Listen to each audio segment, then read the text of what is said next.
My name is Carol Ramirez, VP over at the Foundation Community Relations and Marketing. And this is a great venue. We're excited about our speakers this evening. I'm going to just cover a couple of housekeeping items. Can I ask you all to turn your cell phones off or put them on vibrate? That would be wonderful. And if you need our restroom facilities, you just go out the door here through the curtains, and they're on your immediate left. And you know, something of this caliber is not easy to pull off. It takes a lot of resources and a lot of work behind the scenes. And I'd like to thank Brenda Henderson from our medical staff services. I think Brenda's still out in the hallway. And I also like to thank Deanne Armstrong with our fund development division with the foundation. We're going to start our symposium, and just to remind you, about 6:40 we'll take a dinner break, and then we'll bring you back with a finale to our symposium. So without further ado, I think I want to introduce at this time Dr. Banu Conley. He is the chairman of our foundation board, and he just has a few announcements to make.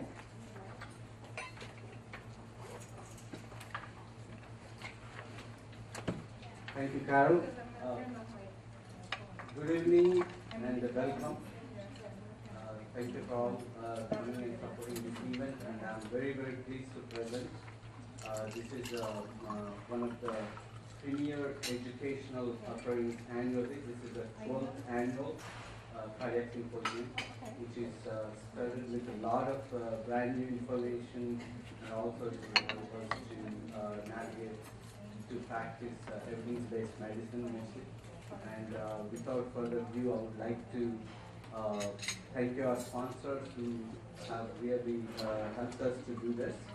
And Bayer International and Medtronic Cardiovascular, Toshiba Medical Systems, Boston Scientific, St. Jude Medical, educational grant provided by St. Jude Medical. And again, thank you for Program Director, Dr. Karnil Grewal, and welcome. Thank you very much.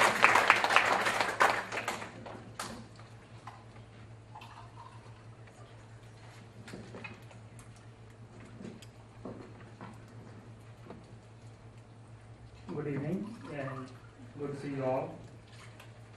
Thank you for taking time to join us for this symposium. On behalf of the Heart Center at Right Out, I'm delighted to welcome you to the Cardiovascular Symposium. One of our goals is to bring you up to date with the new advances in the management of cardiovascular diseases and procedures. I've invited a panel of experienced cardiovascular specialists, our local as well as from Sacramento. We're going to cover a wide range of topics, including changes in healthcare, assessment of cardiac and vascular patients, invasive procedures, cardiac surgery. I wish you a very productive meeting. Now I'm going to ask Dr. Broad to introduce our first speaker.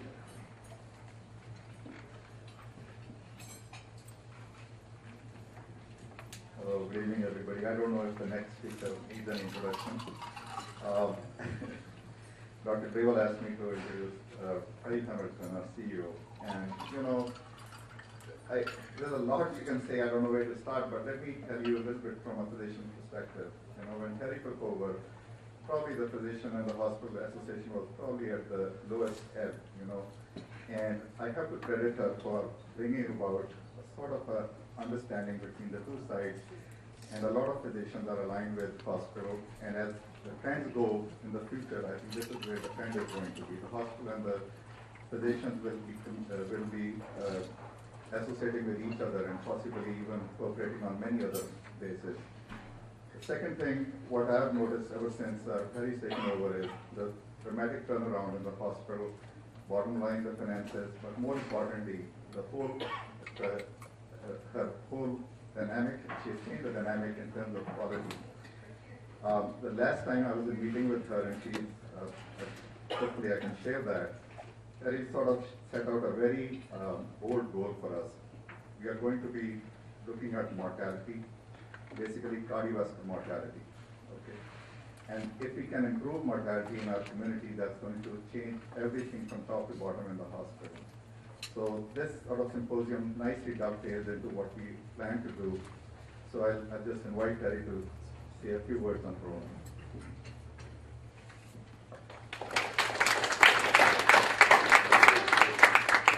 Thank you, Dr. Barr. Good evening, everyone. We are honored to be partners with our physician in this symposium for 12 years now. I hadn't realized it was at 12 years, Dr. Grable. It's an amazing accomplishment for our physicians, and the support of the vendors has been invaluable. We appreciate that. We're very proud to host this symposium in our conference center, which is much used and well loved by our staff and our community, because we hold a lot of events here. So welcome to Right Up Health's Conference Center, and welcome to the symposium. I was asked to speak tonight about the Affordable Care Act and the impact it has on hospitals, clinicians, and the community. And this is probably a topic that we could talk about, forever. But I'm going to try to just share with you our perspective and my perspective, from a health system provider position as to the value, the benefit, and what it looks like in the future for health system providers and physicians, and hopefully the benefit to the community. This is something we've been studying. We've been looking at the provisions and the implications since its passage 2 years ago, in partnership often with the California Hospital Association, of which we're an active member. And now that it's been upheld by the Supreme Court, this act really moves from being very theoretical and complicated and cumbersome, and it is still all of that, to being real. Effective next week, October 1st, some of the very key provisions take effect. You will hear a lot of conversation about readmissions in our conversations, because not only is it a clinical outcome matter for patients and their families, it is now a financial matter for hospitals and systems in terms of being readmitted for diagnosis within 30 days of original admission. And that begins next month. During this election season, healthcare reform, along with the fate of Medicare and Medicaid, continues to be heavily debated, as we all know. But for hospital systems, there's not too much in dispute. The Affordable Care Act is overall a positive development for systems like ours. In fact, it's fairly positive for much smaller hospitals if they can stay alive financially, as well as much larger systems. But it does present us with a whole new set of challenges, and hence our tremendous effort on looking at all aspects of quality. One, it's the right thing for our patients, and two, it matters financially. While the Affordable Care Act is not a complete panacea for our nation's very complex and burdened system, the ACA brings accessible and affordable health care to millions of Americans that currently don't have access, and if they have access, they can't afford the care. Many of them are right here in our community. I think everyone in this room knows that. In May of 2012, this year, a Gallup poll put the cost of health care first among the top 10 economic concerns of patients, families, and citizens in our country. In recent years, more and more people, as we all know, have found themselves uninsured or underinsured through job loss, aging out of a parent's policy, denial of individual coverage due to a previous medical condition, or rising premiums that simply made it unaffordable for them to continue on their own.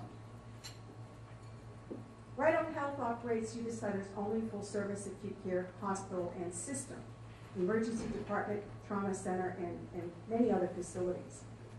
So our system and clinicians like you throughout the system see firsthand the many ways in which when folks lack medical insurance, how it adversely affects their health of them and their families. You probably know that Right Up's emergency department is extremely busy. For the past several years, and we are on track to do approximately the same this year, we care for 55,000 patients a year in our ER, which is a level 3 trauma center. For many of the patients, in fact, the majority, I would say, of the patients that you all and we all care for in our ER, this might be the only medical care they've had all year or in some time. And they come to our emergency department in very dire straits from an overall health perspective. Studies show that the uninsured are far more likely to put off doctor visits and routine screening tests, so by the time they get to our ED, many of them are already quite ill. I know I'm preaching to the choir here. The Affordable Care Act removes many of the barriers to good coverage and better health. Here are a few. Insurance companies may no longer deny coverage to children under 19 because of pre-existing conditions. A pre-existing condition insurance plan provides coverage options for affected adults. That's within the Act. Young adults are now allowed to remain on their parents' plan until they turn 26. There are no more lifetime limits on coverage for essential benefits such as hospital stays, and as of 2014, no dollar limits. Free wellness visits and preventive care for seniors on Medicare. This, in my view, will be a tipping point for health in our community.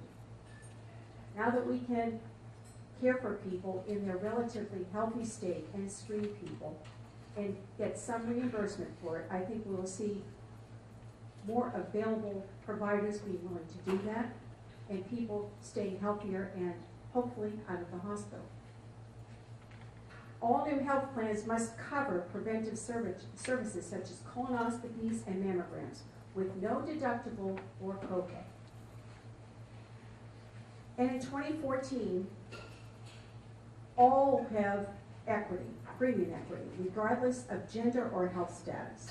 There's guaranteed coverage for patients being treated in clinical trials and much more.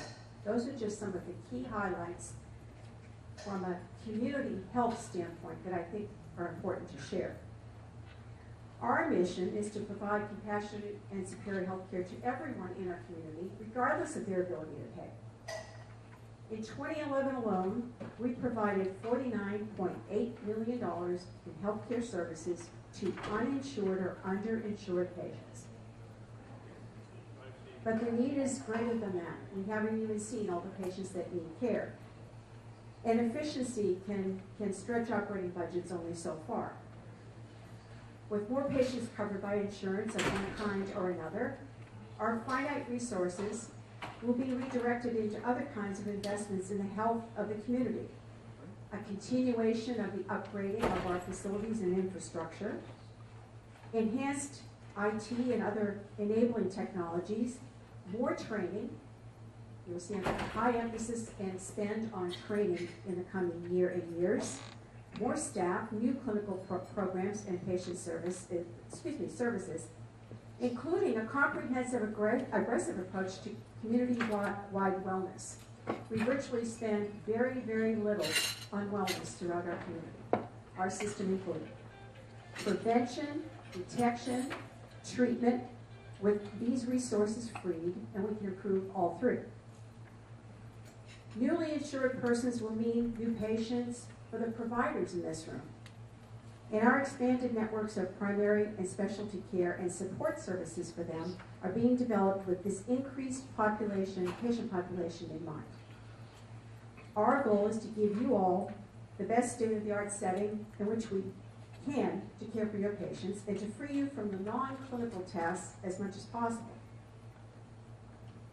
Of course, for Medicare qualified providers such as we are, these new opportunities for growth come with greatly increased expectations and very stringent criteria for meeting quality, some of which are highly subjective. Under some of the new schemes, positive patient satisfaction looms as large as positive patient outcomes. Think about that. Hospital systems already are being reimbursed to a small degree based upon the actual satisfaction of the patient's experience. Not just whether or not we saved their life, but whether or not their food was hot or cold, their room was clean, and the list goes on. Someone's opinion may seem almost too capricious to count so much, but when we view the patient experience and that of the family as part of the healing process, I think we can understand why this is taking on an even greater role and more importance. The good news that is that it's not impossible to achieve results in this area. Many systems have been working on this for the past 10 years. Systems bigger than ours with more resources. And when they brought a lot of focus and attention to improving not only outcomes, but satisfaction, they've seen tremendous results. We just have to remember that what used to be known as bedside manner can now affect our eligibility for reimbursement and sometimes even the level of that reimbursement. Quality outcomes, of course, is still paramount. We are here to heal people. And the results achieved by this group are impressive, to say the least. I am especially pleased to share with you tonight that we are the recipient of the Silver Performance Achievement Award by the American College of Cardiology Foundation's NCR Action Registry. This award recognizes Right Up Health's success in implementing a higher standard of care for heart attack patients, meeting all the GWTG treatment guidelines and performance standards for the care of STEMI and non-STEMI patients for 4 consecutive quarters. This is remarkable, and it's due to everyone in this room and many, many of the people that can't be here tonight, people taking care of patients in the hospital as we speak. The wealth of knowledge and skill in this room is nothing short of amazing, especially for a community of our size. You represent the very essence of what we are trying to build throughout the Right Out Health system, and we thank you for this wonderful achievement and award. Our goal is to provide you with the best facilities and support systems possible. Our new regional medical center is scheduled to open in 2 years and in 3 months. It is moving along quickly. We have launched the beginning of a primary care network that we will work with to refer patients to our specialists, including our cardiac care providers. We are planning to open a community clinic. All of that's part of a continuum of care that we envision for our entire community. Doctors are both our partners and our clients. And we are all stakeholders in the success of Right Out Health and the health of the community. Although the ACA and the new CMS provisions introduce new challenges, as I've mentioned, we see them as a spur to even greater achievements for our people, our patients, and our community. And we thank you for being a part of the healthcare providers in this community and our system. Thanks very much.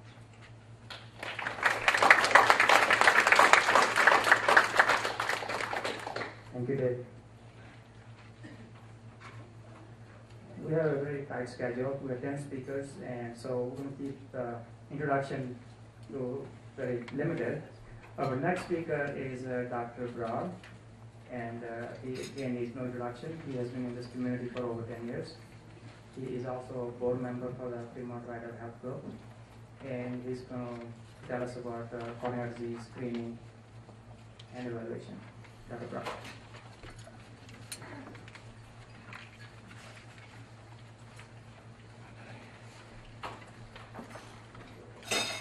Well said, we probably should get started because we're running behind, and like Kerry said, actually my talk dovetails very nicely into what she said. We'll be more into prevention, we'll be actually rated on the quality of services we provide and how efficiently we provide services. And in cardiology, nothing is more important. It all starts with screening a patient, asymptomatic patient for coronary artery disease. So my talk today will be basically based on the 2010 ACC/AHA guidelines. Try to keep it middle of the road without any major controversies. Why do we want to talk about this guideline? Because these are the people who wrote it. It's a large number of different societies came together to put together guidelines so that there is some guide as to how we approach a patient when they come to your office. Why should we screen patients for asymptomatic coronary artery disease? Of course, we screen other patients also. This is a list of different diseases for which we screen. And the panel actually realized that cardiovascular disease should be screened because it's #1 leading cause of death for men and women in the United States. But it also has a long latent period. So the sooner you catch it, the sooner you treat it, the better outcomes you will have. And more importantly, 50% of the patients, the first time they see a doctor is when they have a heart attack or they have sudden cardiac death. So just to prove that, point, I'll take you back to a little story. This is, I think a lot of you people will recognize this. This is Tim Resser. He was a moderator on Meet the Press. And he died suddenly 2 days before Father's Day in 2008. He was barely 58 years old. Now, Tim did everything right. He saw his cardiologist regularly. He watched his cholesterol. He took his blood pressure pills. He rode an exercise bike and had stress echo on a yearly basis. His numbers are available for anybody who wants to look at it. He's 58-year-old male, according to his doctor's records. Blood pressure was 140/80. Stress echo was normal. His total cholesterol, look at it, 105 total cholesterol. LDL was only 68. HDL was 37. So if you go by the guidelines, what are we supposed to do? There's something called a Framingham risk score, and you put all this data into the Framingham risk score, and based on his age, gender, total cholesterol, HDL, smoking, it spits out a number at you. And it gives you a 10-year mortality risk. Anything less than 1% mortality per year is considered a low risk. His number was 9, so 0.9. So according to the Framingham risk score, what you do is you classify patients into low risk, intermediate risk, and high risk. And then you have a chart where it says if you have a low risk, your cholesterol should be less than 160, and you start treatment only if it's above 190. For very high risk also, your goal is less than 100, preferably less than 70. But again, you start drug therapy only if your LDL is over 100 and therapeutic lifestyle changes. So based on this, his physician did everything right. So he advised him to continue therapeutic lifestyle changes, regular exercise, follow up in a year. Statin therapy at this point was not indicated based on these guidelines, and it was not prescribed. So, but the question is, how good are these guidelines? This is a study done by Ekroshta in 2003, and he looked at 222 patients, 55 males below the age of 55 and women below the age of 65 who had a first heart attack. And out of these, almost 3/4 of them were considered a low risk. Only 10% of these people, if you go by the NCP guidelines, would have been high risk patients. So how do you approach these patients so that you catch them before they have a heart attack? Based on this, the panel realized that the risk factors are widespread in the country. 90% of people have at least one risk factor. 37% of the Americans have two risk factors. Yet the value of just measuring the risk factors and the risk markers are sort of uncertain. Okay, look at it another way. How do you approach this? When somebody is born, your risk is 0. Okay, so over a period of time, the risk builds up to the point where you finally have an event. And when you have an event, it's either angina, about 1/3 of the patients, but 1/3 of patients may have a first event as an MI, and 1/3 of them die at that event. 2/3 of the patients, when they have a contact with disease, this is what we see. Okay, it says then, and then wham, this thing came out right out of the left field, and patients get crushed underneath, right? So when you look at it this way, by the time you catch that patient over there, all you can hope to do is slow the progress of disease. The disease is already there, and 2/3 of these people have already been harmed. This is where the cardiologists come in. But the problem is, the disease is not where the cardiologists see the patient. The disease is before, and that's where it's a disease of the primary care. Okay, so that's one take-home point is, all screening of coronary artery disease should be in a primary care office. So this is what a patient comes to your office. You have one of the three choices. When a patient is asymptomatic, either he's free of atherosclerosis, or he has early disease, or he has severe disease, but the patient is asymptomatic, right? So how do you go about classifying these people? You could do one of the two things. You could either count the risk factors and try to put them in some kind of a score, or you could go for a diagnosis of disease. The problem is not that we don't have enough, the problem is we have too many. Actually, the panel counted 20 different risk factors and disease markers that we could pick and choose from. To make sense out of this, the panel came to the conclusion that 9 of these at this point in time have no validity, and it gives them a level 3, which means it's not indicated. So any genomic testing, lipoprotein, apolipoprotein testing, BNP levels, carotid intima thickness, all these fall out. So we are left with 9 of these are traditional markers that we are used to seeing: family history, risk scoring, ABIs, treadmill testing, nuclear testing, EKG, microalbuminuria in patients with hypertension and renal disease. But there are 2 markers that stood out that are relatively new, and we hear a lot about it, and we are not really sure how to use those, and those are CRP and the calcium score. CRP, why do we look at CRP? CRP is a marker for inflammation. So anything less than 1 milligram is considered low, 1 to 3 is considered moderate risk, 3 to 10 is high, but beyond that, it is basically acute phase reactant. It's non-specific, and it does not really pertain to coronary disease. This slide gives you an idea, and Dr. Grewal will probably enhance this a little bit more. Acute coronary syndrome is a combination of atherosclerosis and inflammation. So inflammation is a very important part and parcel of this. And for acute coronary syndrome to occur, the platelets get activated and they release inflammatory mediators. The mediators act on a plaque, and you get a plaque rupture. The marker for these mediators is CRP. So the higher the CRP, more angry platelets you can expect going around. And it's been shown by Paul Richter, who's made a career out of looking at CRP, that if you look at the lipoprotein levels or any other cholesterol profile, the CRP actually gives you a much higher yield in terms of predicting a future event. And when you combine CRP along with the ratio of total cholesterol to HDL, you get 6 times more predictive power than you would get without any testing. Another way to look at it, this is a slide which shows people who have the first event of stroke. If you take a patient with stroke and you check out their CRP levels, level less than 5 will give you less than 20% likelihood of a cardiac event over a 2-year period. On the other hand, if you have CRP which is high, there's almost a 70% chance that you can predict in somebody with stroke who is also likely to have a cardiac event.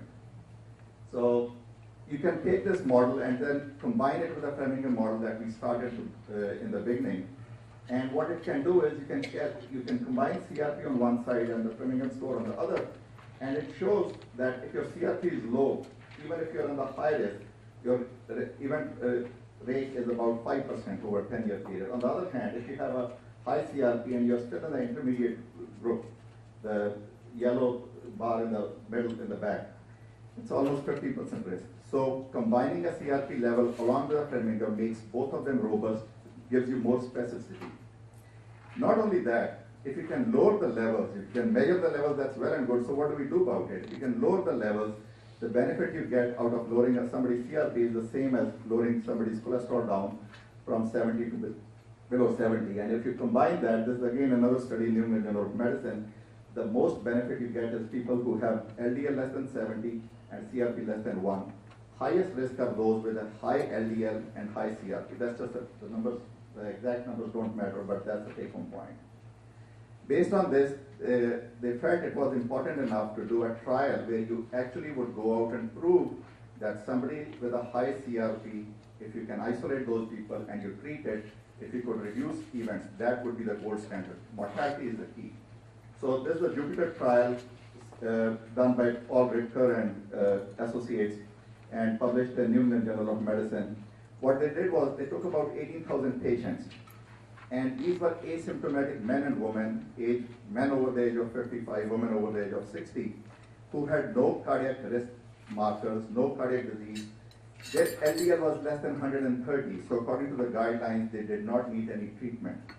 Then they looked at their CRP. If their CRP was high, they were randomized to receive Crestor.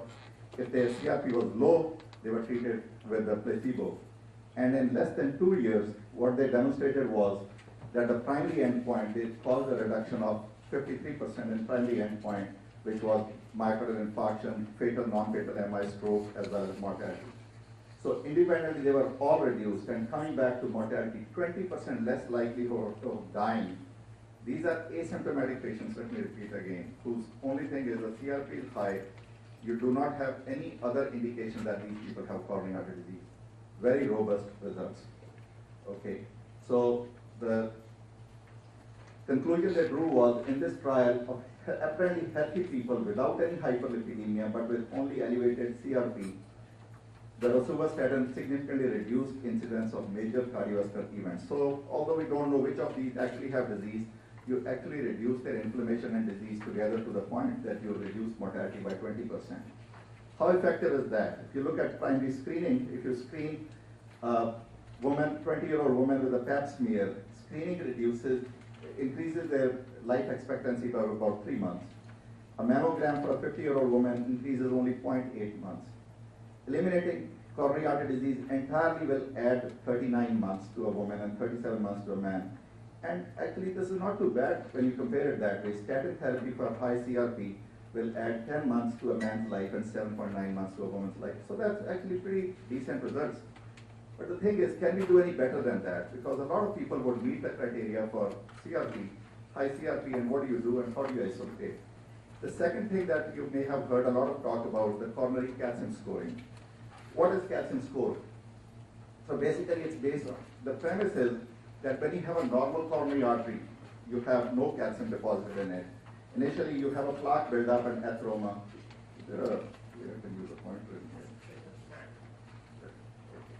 So initially, when you have a coronary artery which has very little plaque, you don't see any calcium, you build a little soft plaque, there's no calcium. Eventually, when it gets more complicated, plaque builds up and you have calcium deposit in it. This calcium can be picked up by a CAT scan. More the calcium, the more complex the plaque and more likely that the plaque is going to rupture. So the important point to note here is when you see any calcium, it's not just what you see. Even a little bit of calcium actually means that you have a lot of fibrotic plaque there, you have a lipid-rich plaque there. All that is ready to rupture and cause an event. So again, like the CRP level, they've actually stratified patients with calcium score in their coronary arteries. If you have a low score, your cardiovascular event rate is low.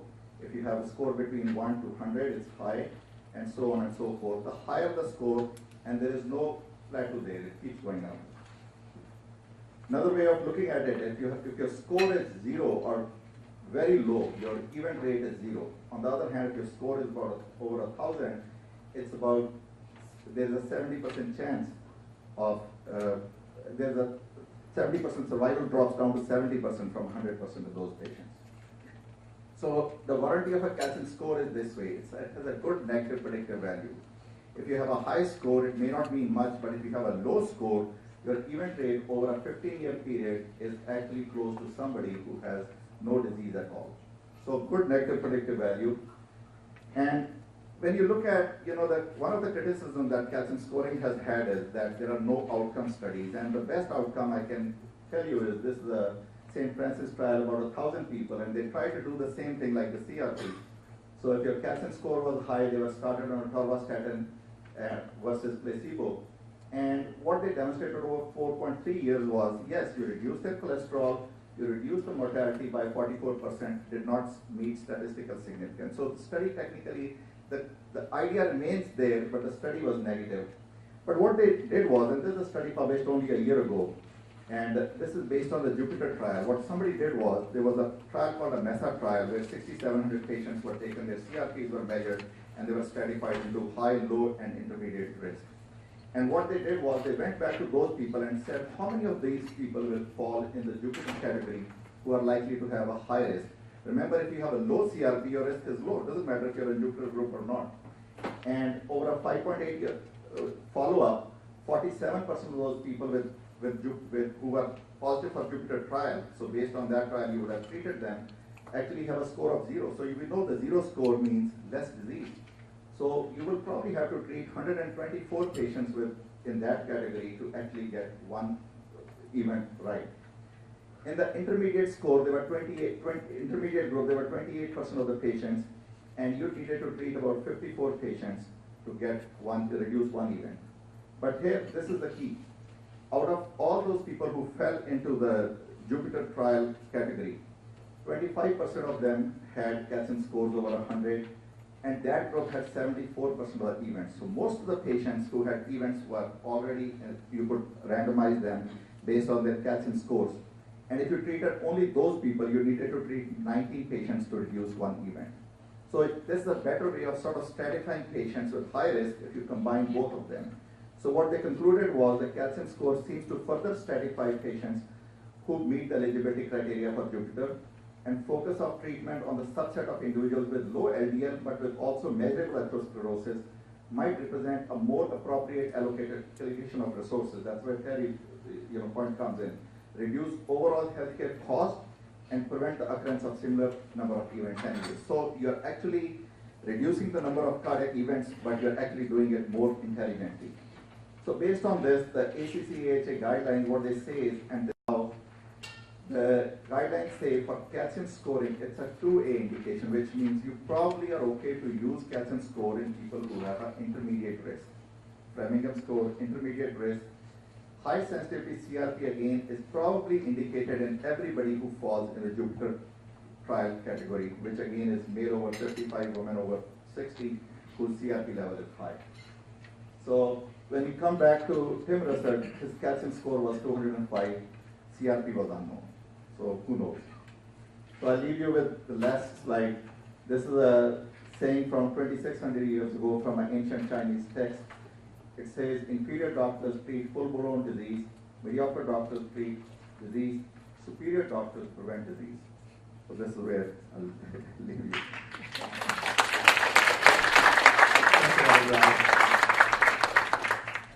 Like Dr. Brock pointed out, the high-sensitive CRP is one of the best predictors. And unfortunately, we don't have any data so far that if we reduce it and how to reduce it, that will help patient outcomes. Right now, we have to have general preventive measures. And I am actually conducting a trial right now at Cernol called CANTOS. It's sponsored by Novartis. We are testing a drug that patients who have MI 30 days ago and they have elevated CRP. Those patients are enrolled in the study, and we'll see what we find out. Our next speaker is Dr. Harper. Dr. Harper is our cardiovascular surgeon. He does everything in the chest. This is Dr. Harper. Thank you.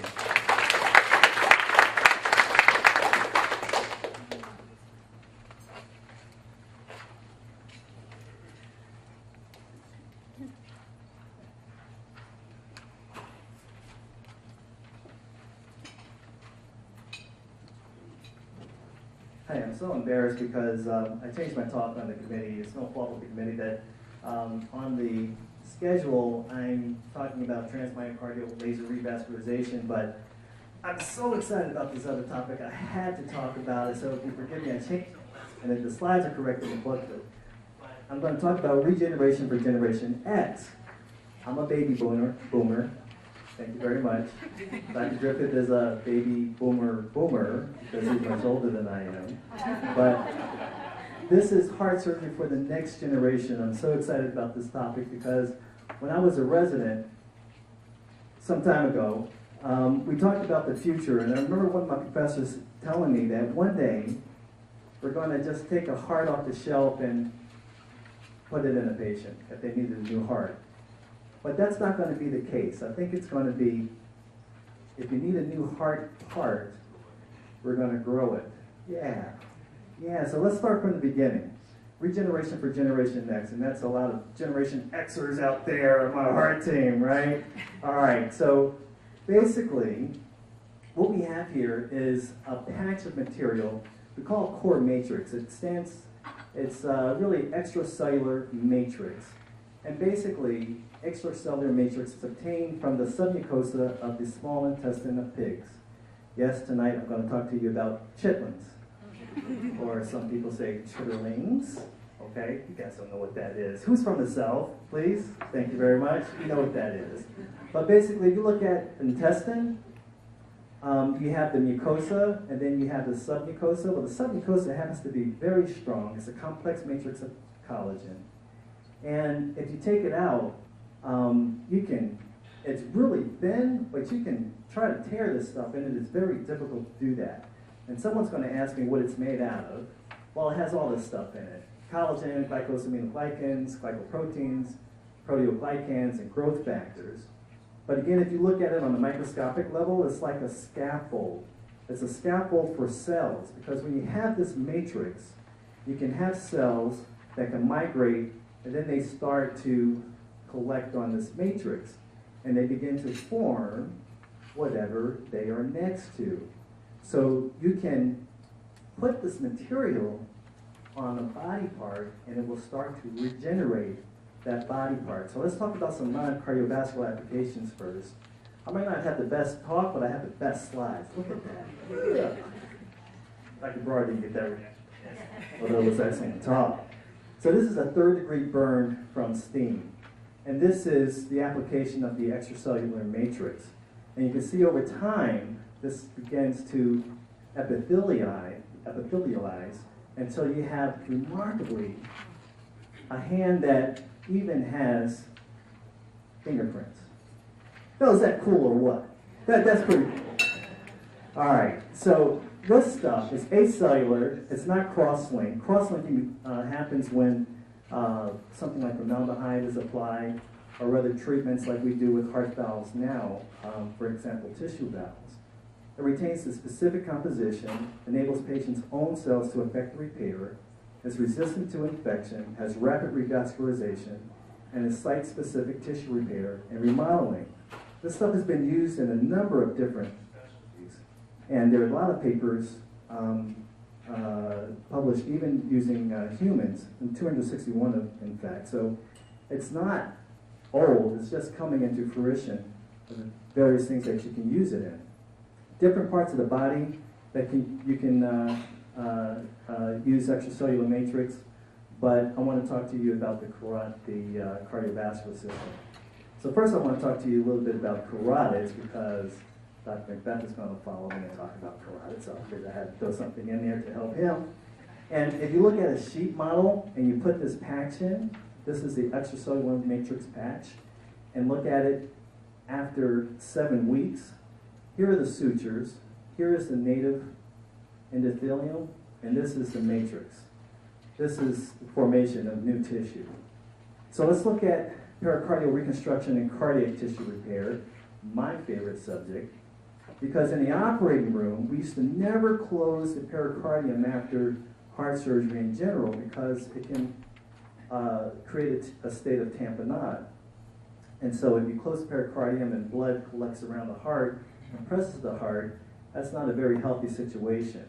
But what you can do is you put this extracellular matrix in. This is the head of the patient, the feet, the heart is underneath, and this has been sewn to the pericardium. We put chest tubes actually underneath this and over this, so that prevents the tamponade effect.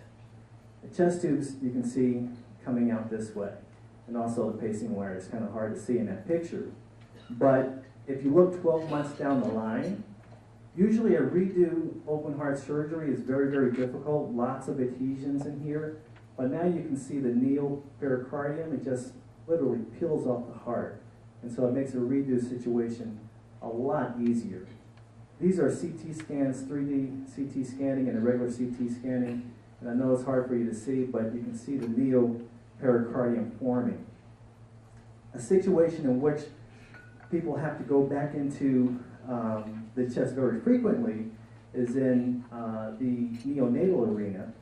This is a baby that had been operated on at 4 weeks of age, and many times you temporize with an open heart surgery for a neonate, that later you have to go back in. So these guys are real concerned with adhesions. And you can see 4 months after the initial surgery, re-entry is a lot easier. This is a histologic slide showing the ingrowth of blood vessels and collagen forming the neopericardium. So the matrix is gone and new pericardial cells are there. Now that's way cool. But what's even cooler is Dr. Boyd at UC Davis has published an initial report showing that if you close the pericardium in adult open heart surgery patients, you decrease the rate of postoperative atrial fibrillation. Many of you know that atrial fibrillation is a real problem in open heart surgery patients, it occurs from 20 to 30% of the time. Well, there's over a 50% reduction if the pericardium is closed. No one knows why yet, but that seems to be the case. Another area where people have to go back into the chest very often is inserting ventricular assist devices. Ventricular assist devices help a very, very sick heart through the course of an operation, and sometimes that device has to stay in for days or weeks or even months. So these surgeons who put these devices in are going in the chest quite often, and they're very concerned about reentry and adhesions. And this is a picture of the cord matrix being applied over some of the tubing of the ventricular assist device, and this is the final closure. A procedure that often, not often, but we have to do sometimes, is a root enlarging procedure. And I'd like to show you this. If you're looking, you're standing where the anesthesiologist is, and so this is the head of the patient, and you're looking over the curtain, and you see the ascending aorta, the heart, and the ascending aorta is open, and here is a pericardial valve that has been placed. Unfortunately, in this patient, the root, in other words, where the valve sits, is too small for the valve that needs to be put in for the size of the patient. That's having a big patient on the outside and a big patient inside. And so what we do is we reconstruct the wall of the aorta, and this is a patch of cord matrix or extracellular matrix being sewn in to create a bigger annulus to affect this closure of the aorta. This is the finished product. You can see the patch here, and this is the ascending aorta. This is the bypass machine and some equipment. You can see that the cross clamp is still on. It hasn't been perfused yet, but this stuff works really well. It doesn't bleed like a lot of other synthetic patch materials. This is a 3D CT scan of that patient, the aorta, coronary arteries. Remember, this is the reconstructed part of the aorta. Let's look at that more closely.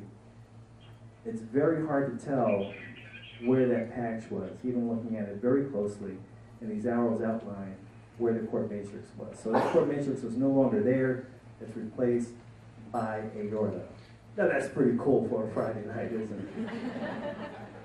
Let's look at heart valve repair and replacement. This is a surgeon's view looking into the mitral valve during a mitral valve repair. Many of you heard that we use a ring many times for the mitral valve repair to kind of support the annulus. This is the anterior leaflet of the mitral valve, posterior leaflet. This posterior leaflet has been replaced by cord matrix, and you can see it's kind of pooching out, and that's because this valve is being tested. So in other words, on the other side of that is the left ventricle. You're on the side of the left atrium. And that valve is showing that it's competent. It's holding that fluid inside. So that's a very nice repair. This is the anterior leaflet replaced. This is a picture of a valve that has been just eaten up by endocarditis, so bacterial endocarditis. And in the past, we always had to replace these kinds of valves. But now, with the extracellular matrix, we can put in a patch of this tissue. Remember, it's resistant to infection. And instead of an artificial valve, this patient retains their own heart valve. And this patch will be replaced with the patient's own cells, its own heart valve tissue. Now, I just showed you parts of the valve. What if you took the cord matrix and fashioned it into a valve? There it goes again. 3 months later, this is a sheet model. Look at that. It's been replaced by normal valve tissue. This is it again, splayed open. This is aortic valve, mitral valve, laid open, beautiful new valvular tissue. This is a histology. That valve has been replaced with the patient's own cells. Heart muscle regeneration, congestive heart failure. Again, an animal model, infarcted part of the heart. That part of the heart has been cut out. It's been non-functioning. You take the core matrix, fashion a patch, place it on the heart, and later, 10 weeks later, this is the native tissue. This is the tissue that has been replaced by neomyocardium. The future is taking the cord matrix and putting it in a slurry, like a gel, and injecting it in the heart. And so you take it and put it in an infarcted area. The slide doesn't show well, but this is an area of infarct. This is the neo-generated tissue inside that infarct. That's regeneration for Generation X. Put you back on stage. Thank you very much. So when it comes to with the stent, we don't need a cardiac surgeon. I think cardiologists can do that.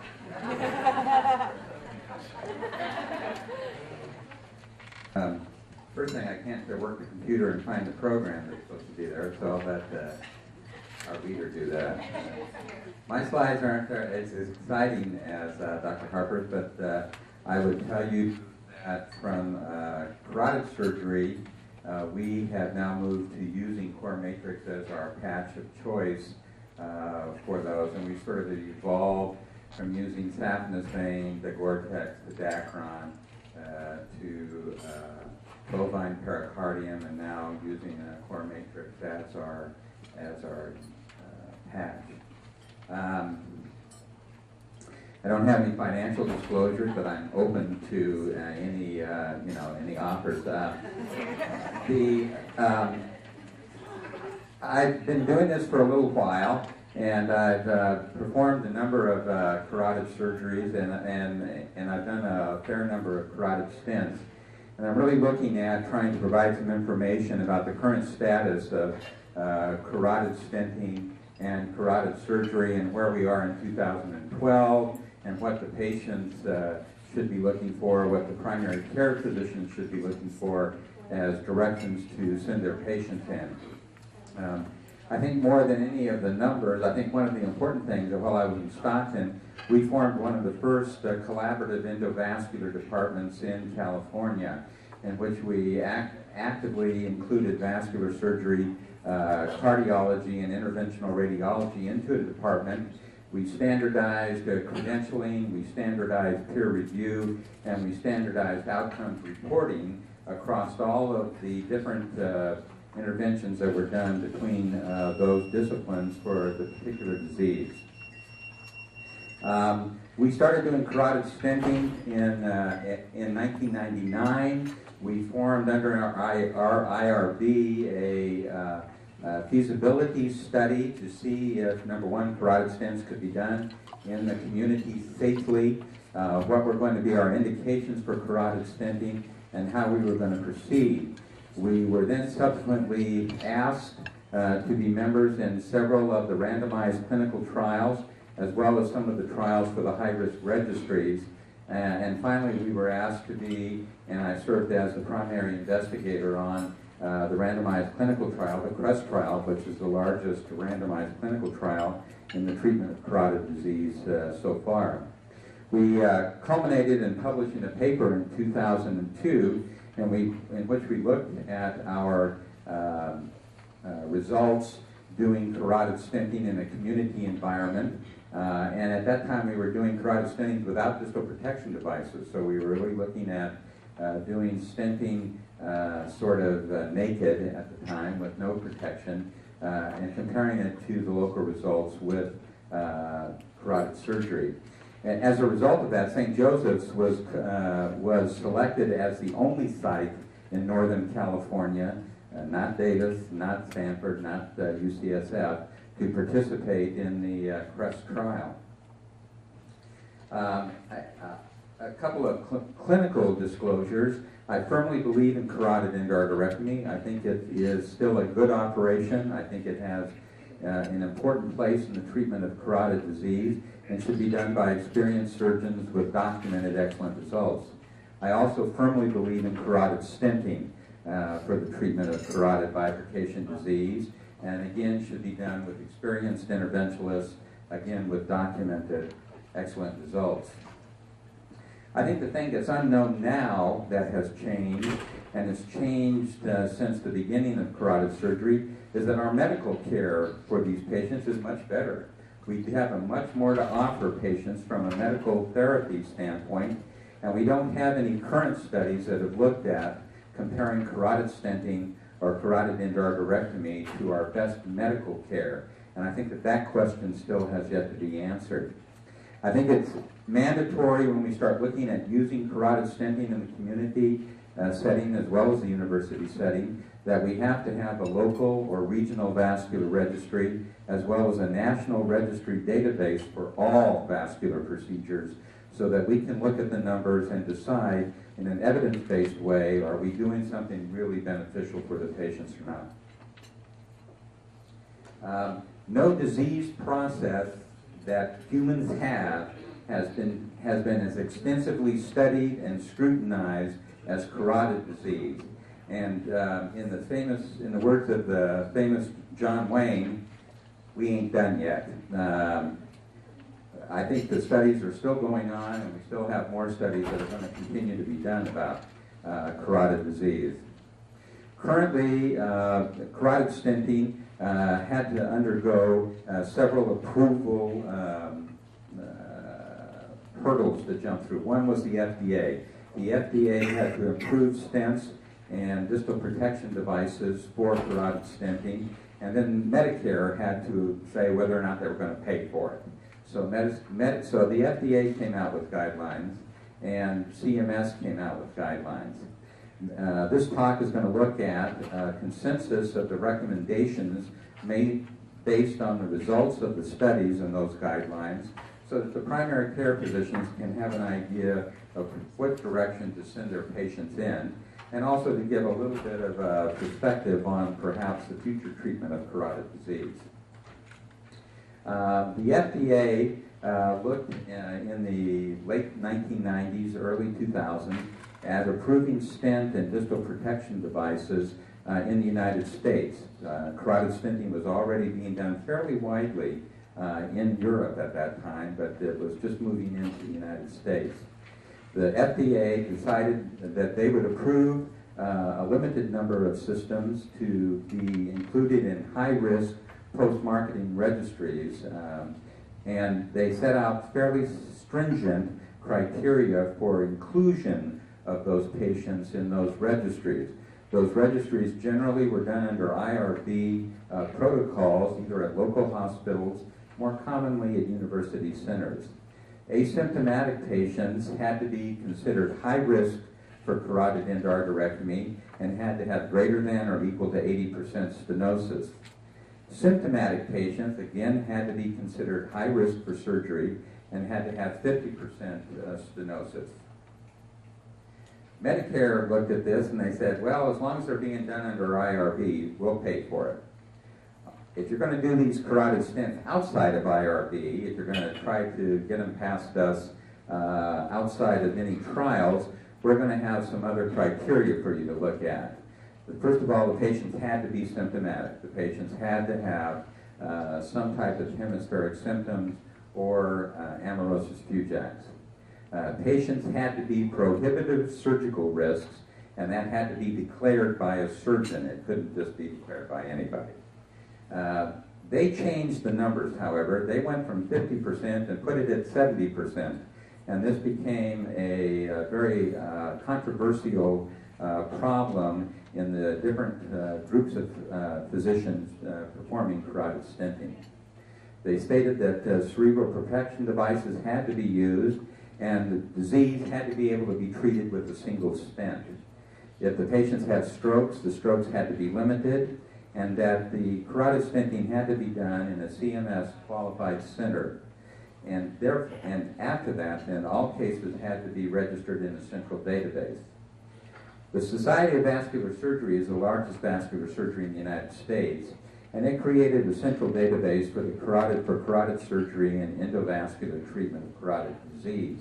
It became one of the few CMS central databases approved by CMS in the United States. In 2008, the SD randomized prospective studies. In providing these guidelines, the SDS, and Jim Licata, who was the president of the SDS at that time, looked at a grading system, looking at the quality of the evidence in the literature, the quality of the studies. It was based on the quality of the evidence in the literature, that did these studies have a fair balance between the desirable and undesirable effects of the treatment? Was there some information given as far as the value of the procedure and its preferences? And then what were the available resources and costs for both surgery and carotid stenting? In that, they gave it a grade 1 and a grade 2. In grade 1 is where there was strong evidence for the procedure. Practices where benefits clearly outweigh the risks. Recommendations could be clearly made by physicians, and recommendations could be accepted by patients. Grade 2 was weaker evidence in which the practices showed that the benefits and risks were very closely matched, and recommendations depended on the specific clinical situation. Physician and patient preference then became more important in the grade 2 category. They also then graded the level of the evidence as far as the quality of the literature. So level A recommendation had high quality, unlikely to change with further study. Level B had moderate quality that may be affected by further investigation, and level C had low quality and was most likely going to be changed by future studies. So in making the guidelines, they had really high priorities and lesser priorities. The first priorities in looking at carotid disease was the reduction of overall stroke rate, reduction of peri-procedural stroke rate, and reduction of peri-procedural mortality. Lesser priorities in making their recommendations was in reducing non-fatal myocardial infarctions associated with the procedures, effects on cost, and the ability of the physicians to perform the percutaneous procedures. So I'm going to go through these fairly quickly. I have this all written down, and it should be in your books, so I'm hoping that you can take these home and look at them. I would say that I follow most of these. There are a number of them in which clinical practices vary a little bit, but again, it gives an idea of sort of where the recommendations are today. Certainly imaging is important in looking at carotid disease, and imaging is indicated in any patient who has symptomatic carotid disease. That is, those patients presenting with TIA, stroke, or amaurosis fugax. Routine screening has not been shown in the literature to be effective in asymptomatic patients or patients who simply have bruits. Screening for asymptomatic high-risk groups with appropriate risk factors, however, does show that there is a benefit. Carotid screening, that is, looking at the carotid arteries, should be considered prior to coronary bypass surgery in patients if they're greater than 65, if they have left main disease, or any evidence of peripheral vascular disease. I think this is going to become a stronger recommendation as further studies are done, and they're currently in progress. Screening in patients with abdominal aortic aneurysms do not fit into this category. I probably disagree with this. There's a number of studies, especially out of Europe, that have looked at it and said that there is a fairly strong relationship between carotid disease and aneurysmal disease. I still tend to screen those patients.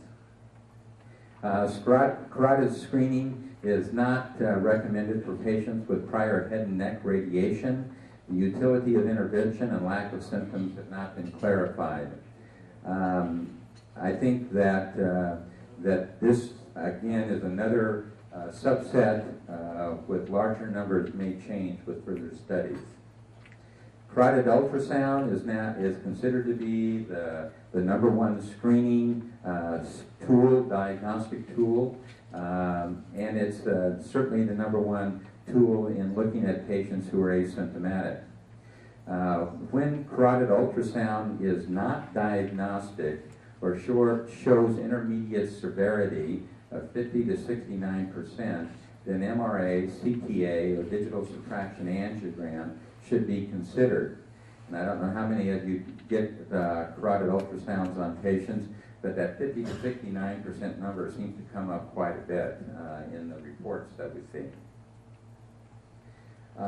Evaluation of Proximal or distal vessels are probably done better with CTA or MRA, and finally digital subtraction angiogram.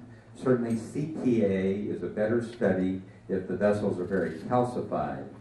If there's a conflict between the ultrasound results and the CT or MRA results, then digital subtraction angiogram should be used to resolve the conflict in patients who are felt to be at high risk.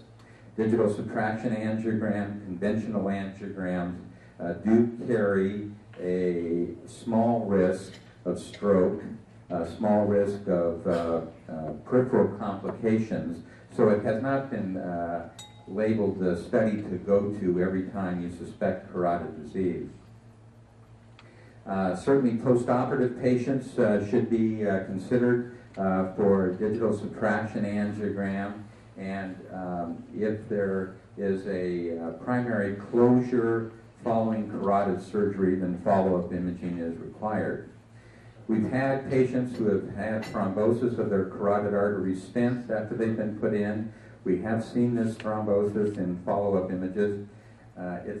We really don't know what to do with that. We don't have a recommendation for treatment of that. Imaging for carotid surgery or carotid stents should be done if the patient is known to have a greater than or equal to 50% stenosis on the contralateral side. Again, this particular recommendation is another one that's going to be answered further in further studies. Medical management of carotid disease, I think again, this is underplayed. It's not been looked at and compared at well, but we do know some things. Treatment of hypertension and hypercholesterolemia, getting the patients to stop smoking, regardless of intervention, is a clinical benefit to the patients. In patients who present with an acute stroke, it's not been shown that aggressive management of hypertension is a benefit, although later treatment of hypertension reduces the chance of new stroke. The feeling is that if you have a patient who presents with a stroke, the body's natural reaction is to elevate the blood pressure. Reducing the hypertension has been shown in several studies to cause extension of the stroke and neurologic findings. Type treatment of diabetes does not reduce stroke risk or complications after carotid endarterectomy, as it's been shown to do as far as decreasing the complication rate in coronary surgery. Anticoagulation is not recommended for TIA or an acute stroke unless it's thought to be secondary to an embolic phenomenon. We know that antiplatelet therapy reduces cardiovascular mortality, but the data has been relatively scarce in proving that it prevents stroke as a primary therapy. I think we all continue to treat patients for carotid disease with antiplatelet therapy, but again, this is yet to be answered definitively. Antiplatelet therapy is indicated for the prevention of secondary stroke. Plavix plus aspirin is not more effective than aspirin or dipyridamole alone.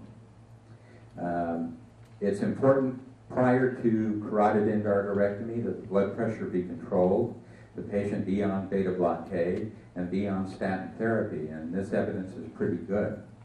Perioperative aspirin should be given in patients undergoing carotid surgery, and certainly the data is very positive for the treatment of carotid disease in those patients who are going to have carotid stents, to have both aspirin and Plavix. Typhoid has been used in the past. We really moved away from typhoid through the various studies the various clinical trials that we were in. We tended to use aspirin and Plavix much more. I think this is also going to be looked at future studies. If we look at some of the techniques between carotid surgery and carotid stenting, the real evidence for looking at this is that that's changed, I think, our practice, is that we now do patch angioplasties on every carotid that we do. We no longer do any primary closures, and this has been shown with pretty good evidence. When we look at carotid stenting, the evidence has been very good for using embolic protection devices during the carotid stenting, and so that is a firm recommendation at this point. Selection of therapy has been all over the board, and again, looking at the various recommendations, I think some of these are very good.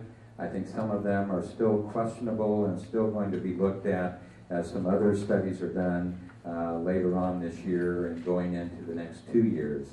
Certainly symptomatic patients who have less than 50% stenosis and asymptomatic patients with less than 60% stenosis should be treated medically. There's no data to support carotid stenting or carotid endarterectomy in that group of patients. In the majority of patients with carotid stenosis who are candidates for intervention, carotid endarterectomy is still preferred to carotid stenting for reduction of all-cause stroke and mortality. Data from CREST suggests that patients less than 70 years of age, however, carotid stenting may be better than carotid endarterectomy. So we're now not only starting to see degrees of stenosis, but age of patients, and I think as we move into the next set of studies, we're going to look at gender, and more importantly, we're going to start looking at plaque morphology as defining which therapy is going to be the most reasonable. Asymptomatic patients with stenosis greater than 60% should have carotid endarterectomy if their life expectancy is 3 to 5 years and their operative stroke risk is less than 3%. And this is pretty robust data. Carotid endarterectomy is preferred in all patients over 70 if their lesions are very long, if they have pre-occlusive stenosis, that is a string sign or a very tight carotid narrowing, or if they have lipid-rich plaques, inversion, non-irradiated necks. Carotid stenting, however, is preferred to carotid endarterectomy in symptomatic patients with greater than 50% stenosis, and in those patients who have had surgery on the same side, tracheostomy, radiation, have had a prior cranial nerve injury, or very proximal or distal lesions. And again, I think the studies that are being outlined right now at this time are going to even look at this and probably move these recommendations to a higher level. Carotid artery stenting is preferred to carotid surgery in symptomatic patients with greater than 50% stenosis who have severe coronary artery disease, congestive heart failure, or severe lung disease.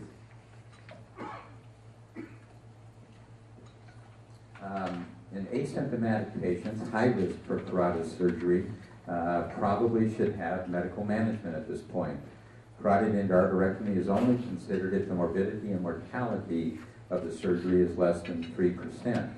The feeling still, and still the feeling of Medicare, that carotid stenting should be done in this group only in an ongoing trial.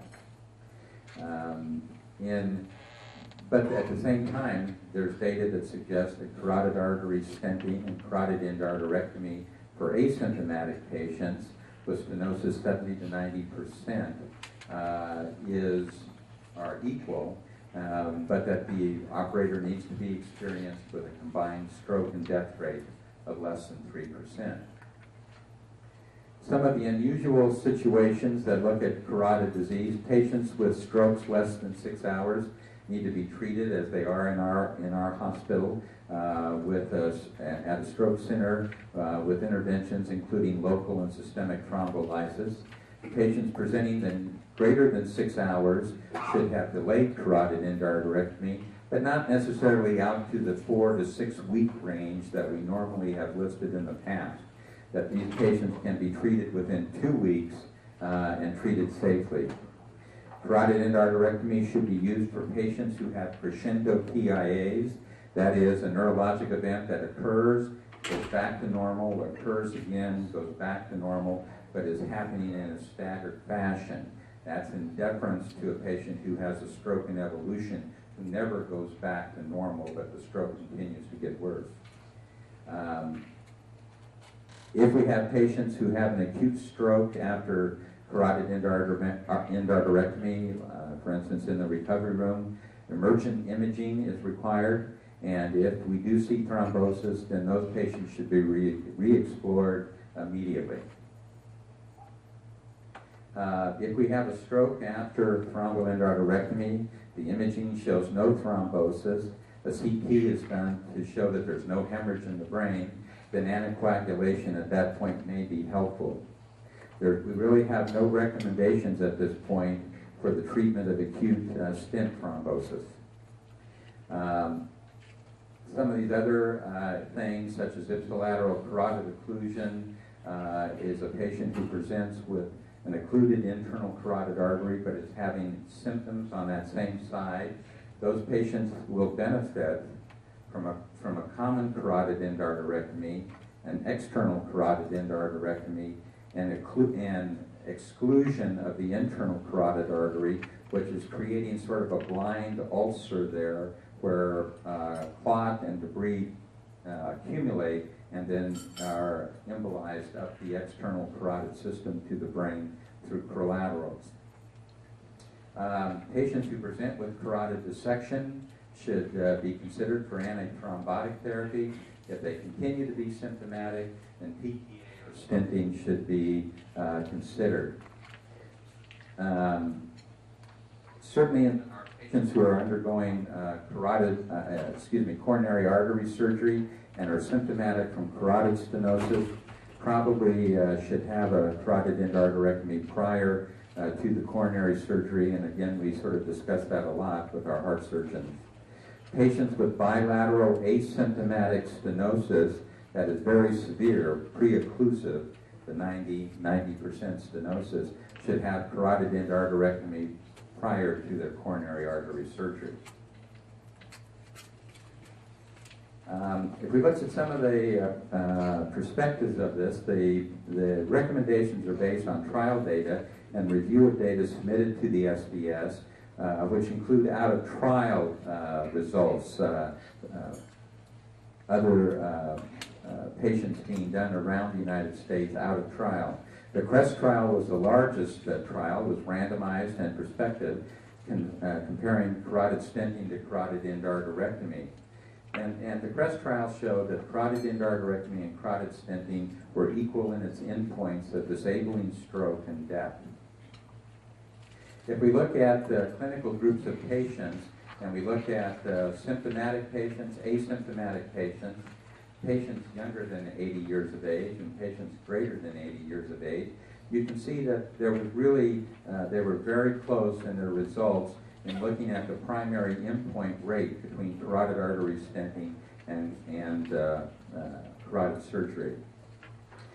If we look at where there was a difference between carotid stenting and carotid endarterectomy,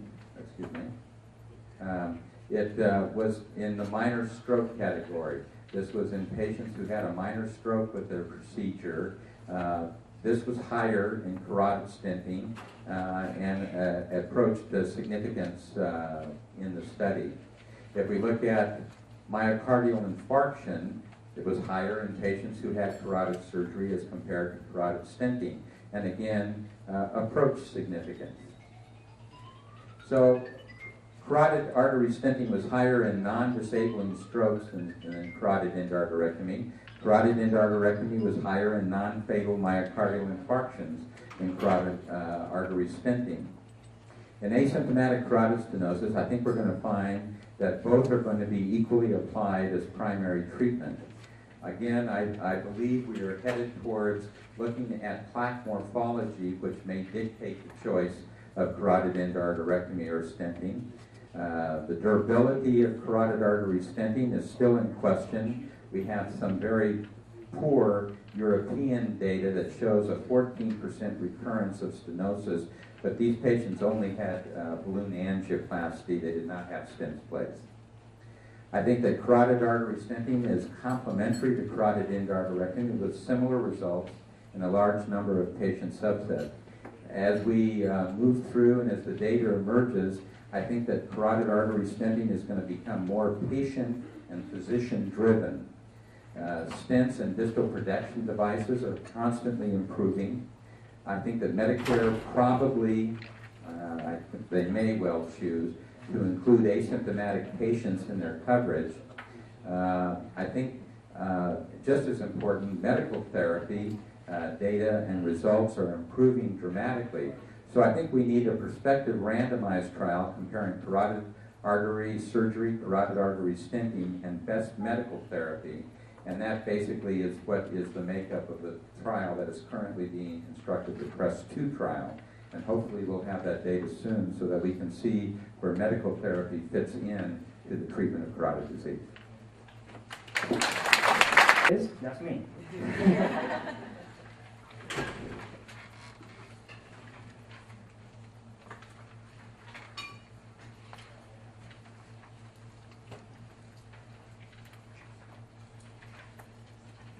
Okay, for disclosures. So over the next 20 minutes, I'm going to cover the role of platelets in acute coronary syndrome and percutaneous coronary intervention, PCI. Then we'll talk about different oral antiplatelet agents, guidelines, and the data supporting those guidelines. Again, this talk is kind of dry, so please don't fall asleep. Okay, what's the role of platelets in acute coronary syndrome and percutaneous coronary interventions? This diagram kind of illustrates the concept, and everything I'm going to talk about is going to actually go around this diagram. And you might open on your handouts. That's the insert in the handout. The acute coronary syndrome or angioplasty, both of these things, they cause intimal damage and disrupt the endothelium. This leads to exposure of the collagen and other subendothelial molecules, leading to platelet involvement. So the first step in platelet involvement is the platelet adhesion. It's mediated by adhesive proteins such as von Willebrand factor. The adhesive proteins interact with platelet receptors, GP1B complex, which allow platelets in the flowing blood to adhere to the site of injured endocardium or endothelium. The second step is platelet activation. It involves a change in the three-dimensional shape of the platelet from a smooth discoid contour into a spicular form that increases the surface area. Following this shape change, platelet activation involves degranulation or secretion of alpha and dense granules within the platelets. Thromboxane A2 and ADP are released and directly activate the platelets. Thrombin is the most potent platelet activator. The platelet activation also leads to a conformational change in the GP2B3A receptor, converting this receptor into a form that can bind fibrinogen and link to other platelets, leading to final step of platelet aggregation. So there is go back to this picture. So we have the platelet adhesion, and then there's activation, there's alpha granules, the delta, and then all the activators, thromboxane A2, ADP, thrombin, these are released and the platelet aggregation happens. Okay, let's talk about the antiplatelet agents. Now this is very, very critical because no matter what we do in the cath lab, we put stents in and we have sick patients. If they don't get proper antiplatelet therapy, their outcomes are not good. Patients who miss their antiplatelet therapy, they come back with stent thrombosis and myocardial infarction. So we have several antiplatelet agents that we use. The most common is aspirin, and then we have thienopyridines. We have three of them that are approved in this country: Ticlate, Plavix, and Affiant. And then we have a new drug in a new category, that's ticagrelor or Brilinta. The thienopiridines and the Brilinta, they can be grouped together into one category, B2Y12 ADP receptor inhibitor.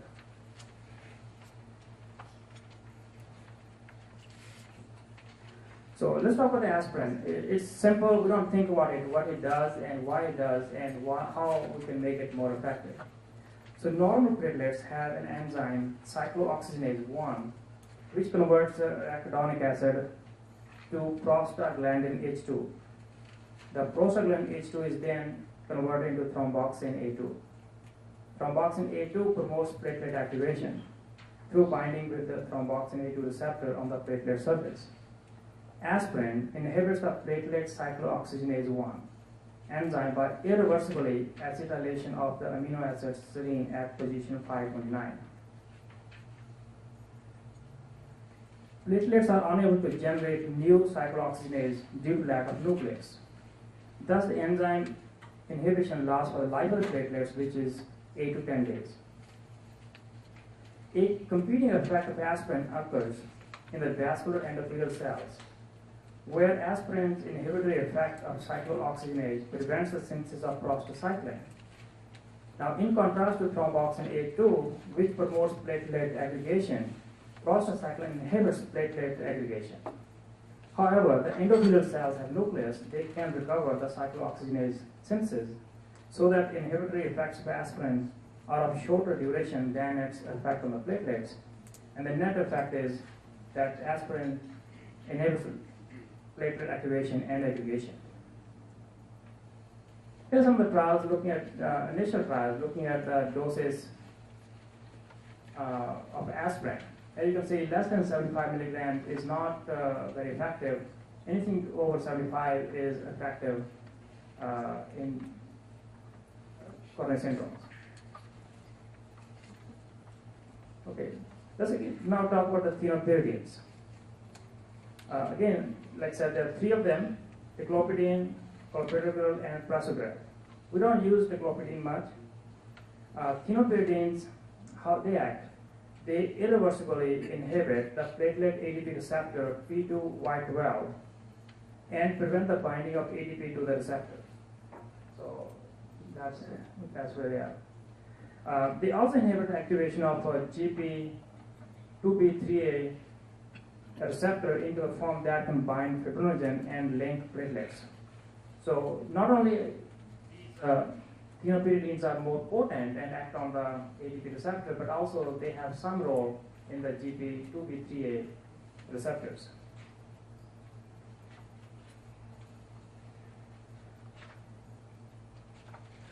All thienopiridines are prodrugs. So when they are ingested, they have to go through a short a metabolism that creates a short-lived metabolite in the liver, and that is done by cytochrome P450 dependent pathway. The full antiplatelet action of ticlopidine is delayed for several days after commencement of therapy, limiting the usefulness of this agent in acutely ill patients and those undergoing non-elective PCI with stent implantation. We used to use this drug, and at that time, this is only 10, 12 years ago, we used to preload the patients that the effect is fully done, and then we would do the stents. Occasionally, we may still use this medication if patient has allergy to other thienopiridines. So let's look at Plavix now. Now, Plavix is indicated for acute coronary syndromes with or without PCI. It's also indicated for patients with recent MI, recent CVA or TIA, and cardiovascular disease. So this drug has the most diverse indication for its use. The loading dose is 600 milligrams. It has gone through different changes. We used to 300, but now we know that giving 600 is more effective, and we follow 75 milligrams once daily. Now, avoid using Plavix if patients are on proton pump inhibitors, especially Prilosec and Nexium. There's no benefit combining aspirin with Plavix in patients with TIE or CVA, like Macbeth alluded to. The full antiplatelet action of clopidogrel after 600 milligram bolus is evident after 2 hours, making it useful in the acute as well as elective settings. Now, if patients need to undergo surgery, we need to stop this drug about 5 days prior. Prasugrel. It is indicated for PCI only. If patient has acute coronary syndrome but does not undergo PCI, prasugrel is not indicated in those patients. The loading dose is 60 milligram and the maintenance dose is 10 milligram. But if the patient is light, less than 60 kg, the dose is 5 milligram. It's not recommended for patients over age 75. When given after PCI procedure and continued for up to 1 year in acute coronary syndromes, it has superiority over Plavix. It is associated with higher major life-threatening and fatal bleeding complications. And if those patients need to undergo surgery, the medication needs to be stopped 1 week prior to surgery. Now, this is an important difference between metabolism of prasugrel and clopidogrel.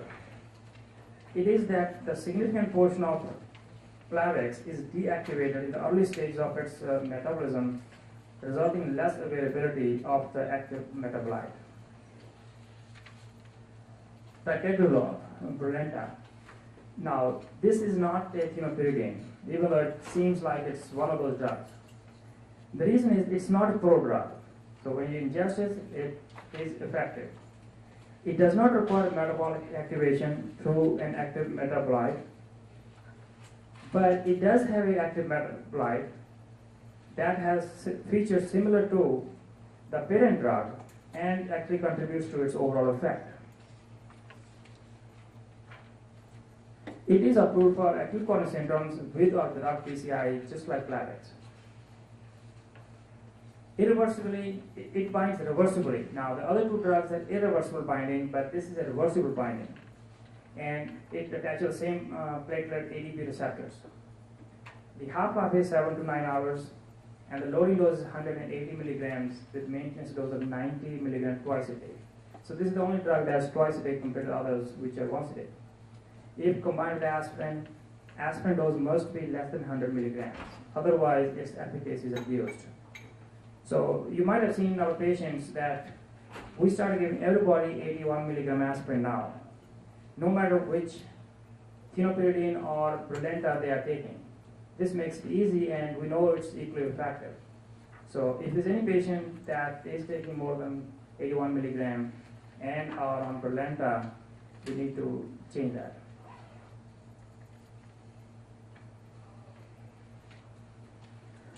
Now, the most common side effects of Brilinta is bleeding and dyspnea, seen in 12 to 14% of patients. But if the patients are continued on drug, the dyspnea in fact improves. The lung studies show that there is no effect on the lungs. So it's a non-specific finding. Now, Brilinta does cause increased risk of rhabdomyolysis if combined with Zocor and Pravachol over the dose of 40 milligrams. It also raises the level of digoxin and can cause disease toxicity. It needs to be stopped 5 days prior to surgery. When it initially came out, or in fact under trial, we all thought that it binds reversibly, so we can stop it and then just stop it maybe a day or two before. But practice insert, the guideline recommends 5 days. Practically, it may be easier or more effective just stopping a couple of days. But again, depends on the risk of the surgery and what kind of surgery the patient is going through. Okay, here's an easy way to protect from heart attacks. If you swallow potato chips without chewing, they act like little snowplows and clear all the cholesterol out of your arteries.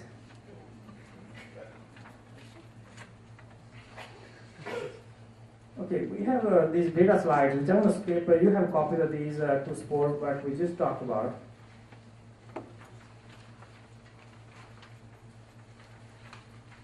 This is an interesting trial that I want to cover, Triton 38. It's a landmark study to compare Plavix and Prasugrel.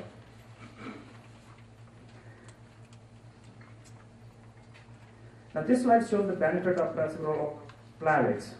As you can see, prasugrel is better and Plavix is better, but all subgroups, they fall on this side.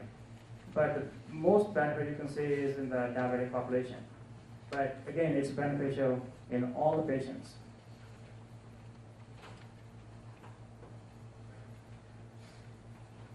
This slide shows the same thing, that prasugrel has less major cardiovascular events compared to Plavix, but there's also increased risk of bleeding here.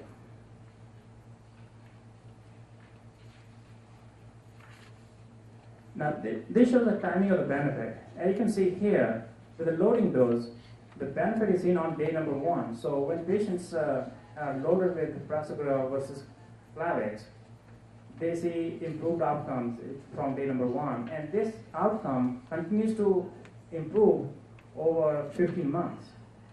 So we don't have data after that, but right now it's recommended that some patients should continue the drug up to 15 months.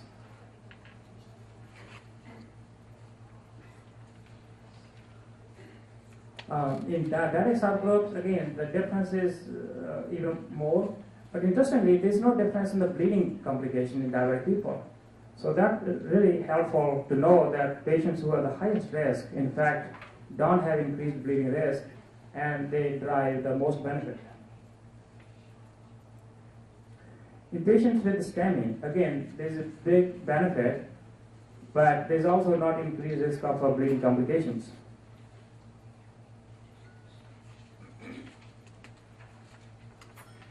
Stent thrombosis, patients who had stents placed, bare metal or drug-eluting stents. When you follow them over again 15 months, you can see that prasugrel is better. At 15 months, the stent thrombosis, we call late stent thrombosis, is 1.1% compared to Plavix, which is 2.4%.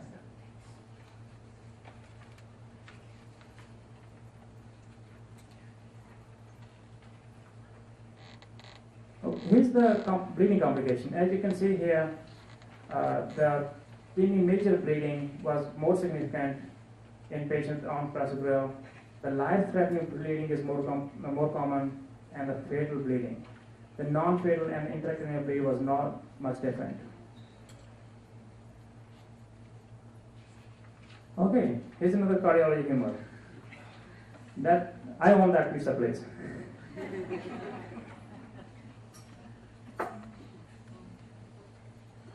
Okay, let's talk about some guidelines.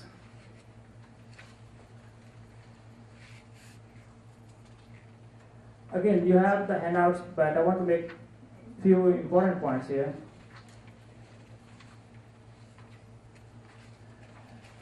Patients undergoing PCI, we do the loading dose of 325. If they are not taking aspirin before, but if they have been taking the aspirin, then we can give any dose. After PCI, it should be continued indefinitely. The P2Y12 platelet inhibitors, a loading dose should be given to patients undergoing PCI, and the options are Plavix 600 mg, prasugrel 60 mg, or ticagrelor 180 mg.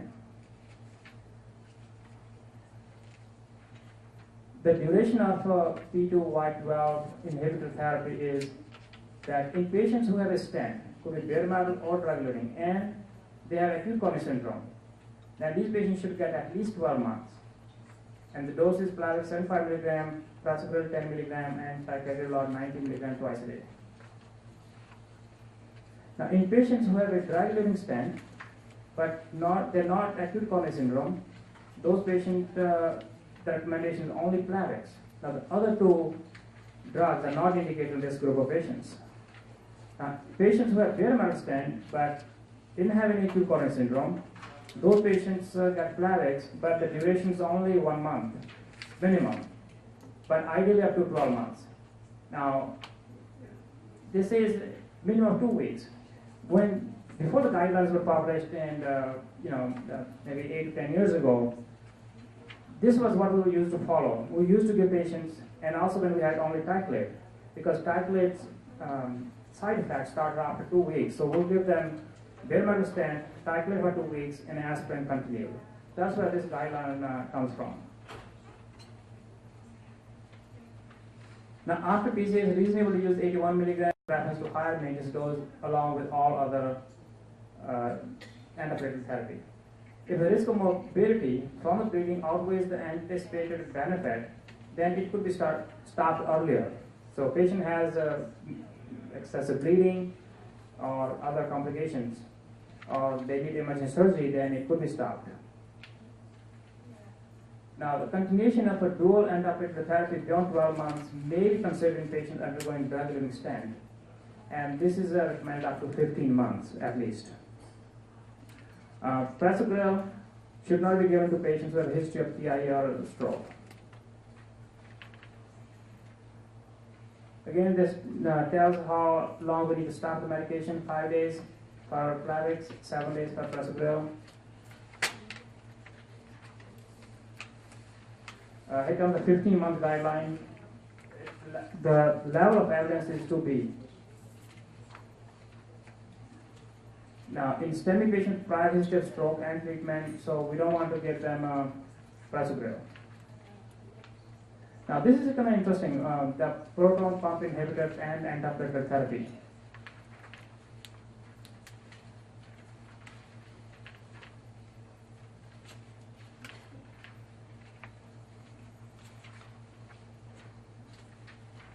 You know, proton pump inhibitors should be used in patients with a history of GI bleed who require dual antiplatelet therapy. So we haven't been following that guideline very well, but that's what the recommendation is. The PPI use is reasonable in patients with increased risk of gastrointestinal bleeding in the form of advanced age. They are also taking Coumadin. Now, we have patients who take aspirin, Plavix, and Coumadin. So those patients should be on PPIs. Patients who are on steroids or non-steroidal anti-inflammatory drugs, they need to have prophylactic PPIs. Routine use of PPI in patients who are low risk and have no history of GI bleed is not recommended. Now, there's a question of, you might have heard, testing of Plavix. There have been genetic testing available. The kit is available. It takes about an hour to do it. And what it is, there's a CYP2C19 allele found in up to 25% of white people and 40% African Americans. The presence of this chromosome triples the risk of instant thrombosis in patients taking dual antiplatelet therapy, usually Plavix. Now, genetic testing might be considered to identify whether a patient at high risk for poor clinical outcome is predisposed to inadequate platelet inhibition with Plavix. When a patient predisposed to inadequate platelet inhibition is identified by genetic testing, then we can consider alternate therapy with Prasugrel or Ticagrelor. The routine clinical use of genetic testing to screen Plavix thrombosis-prone patients is not recommended. Then we have platelet function testing. Now, platelet function testing may be considered in patients who are at high risk of poor clinical outcomes. In Plavix-treated patients with high platelet activity, alternate agents such as Prasugrel or Ticagrelor may be considered. Again, routine use of this testing is not. Because arterial thrombosis is multifactorial and adverse arterial thrombosis, outcome in a patient may be due to treatment failure, non-compliance, rather than resistance to the antiplatelet agent. So the key question is, do laboratory tests of resistance, CP2B, 3A antagonists, predict clinical resistance to these drugs, or major clinical outcomes? Clinically meaningful definition of aspirin Plavix resistance can be based only on data linking the drug-dependent laboratory tests to clinical outcomes.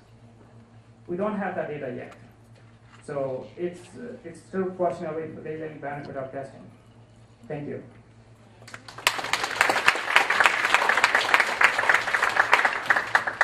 Excellent job.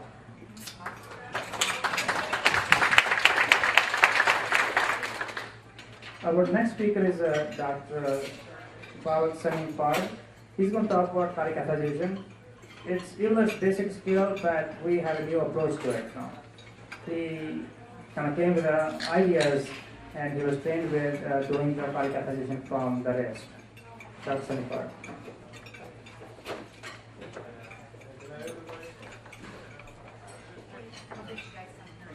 Real close, okay.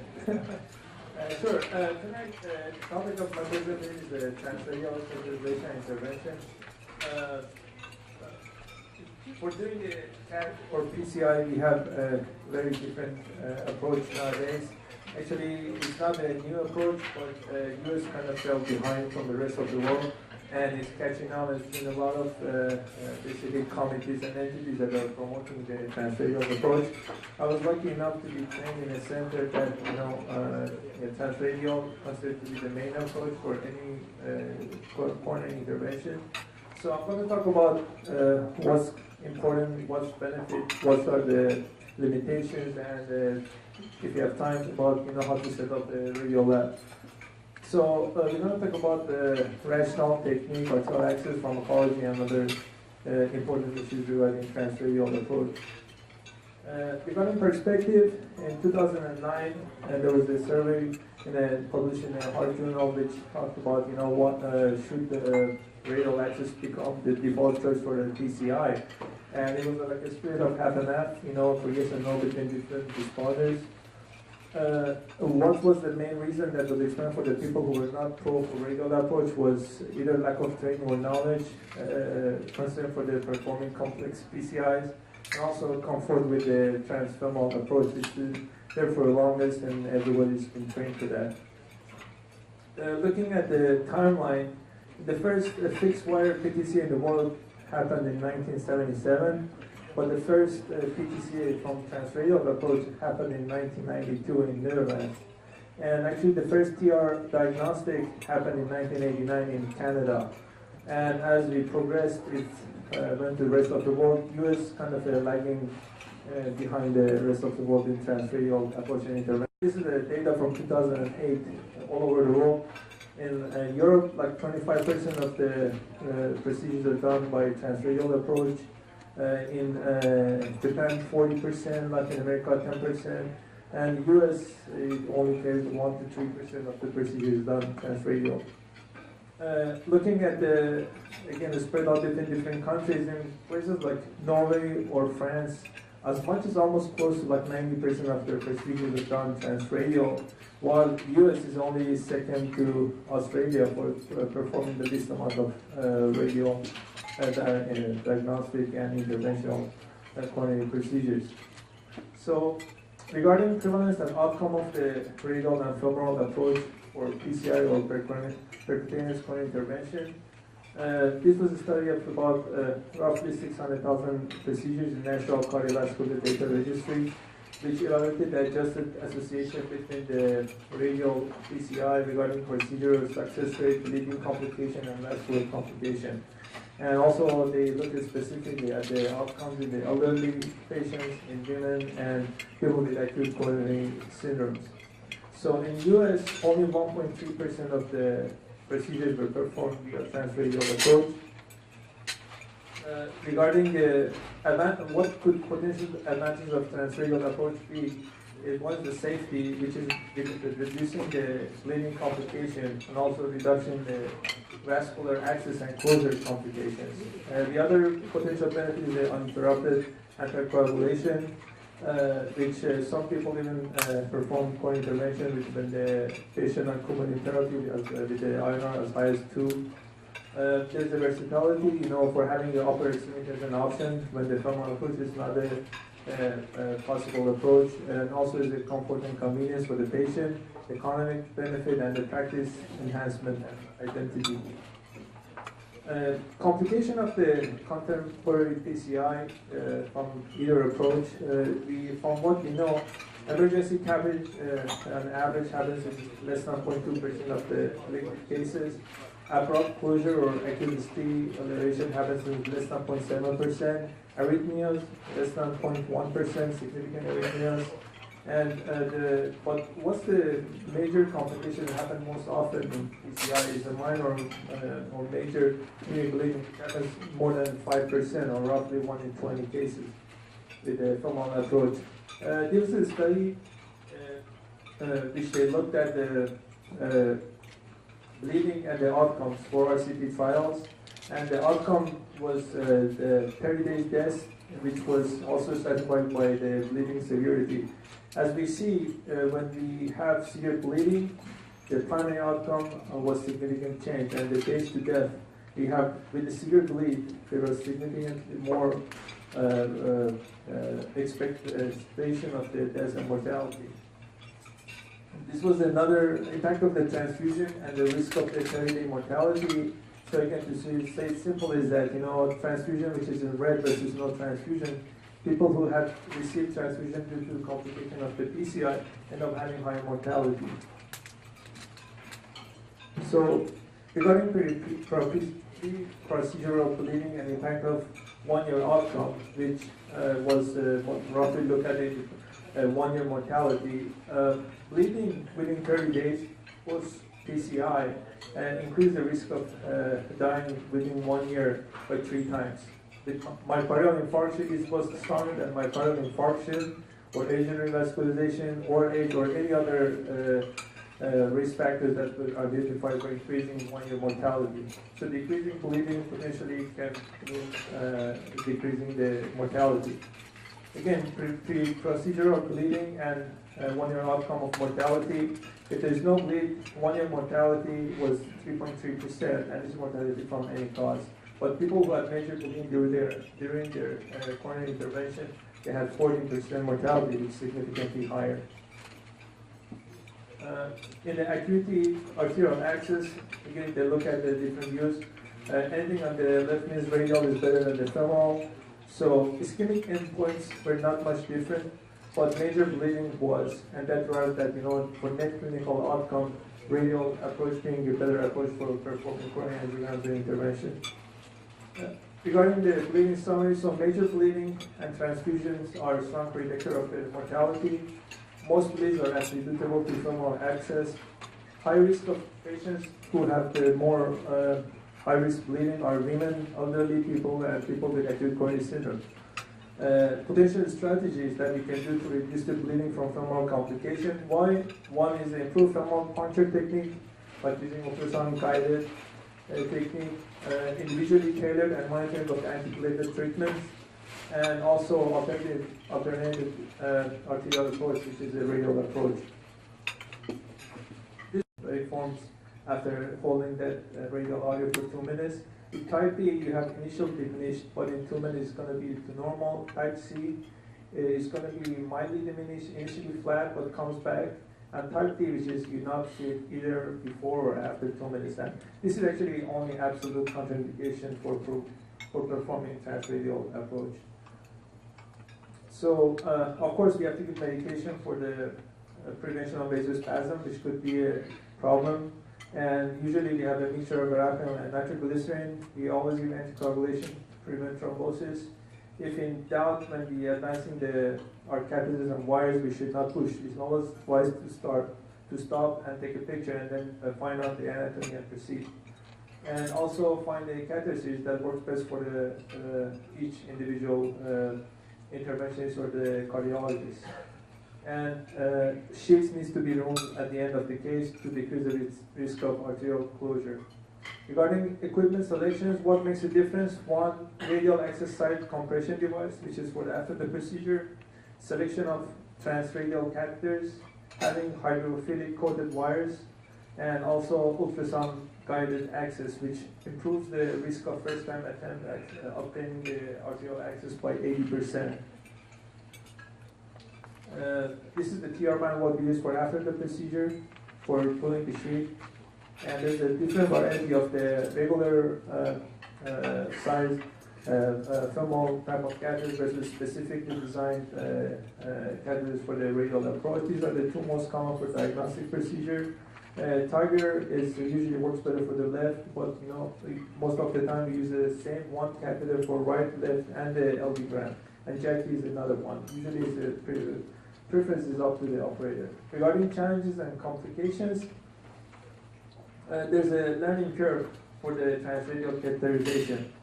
As we see, as we have higher number of the volume of the particular performer, we have decrease in the procedure time, and we have decrease in the procedure failure. So, like anything else, practice makes perfect. And arterial spasm could be a problem. Happens in 10 to 12% of the cases, which 2% require to be changed to femoral axis. It happens much less by using vasodilator therapy, shorter procedure time using hydrophilic sheet. And what usually predicts people who are spasm are young people, women, lower body mass index, small radial artery diameter, and sheet size. And the other major concern is the radial artery occlusion. It happens in 1 to 5% of the cases, but 50 to 70% recanalize after 1 to 2 months. So most cases are asymptomatic, prevented with anticoagulation, benefit of hydrophilic sheet, which is it's not clearly determined, but it's believed that it helps.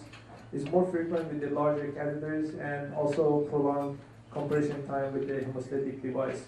Most acute radial occlusion resolve over time.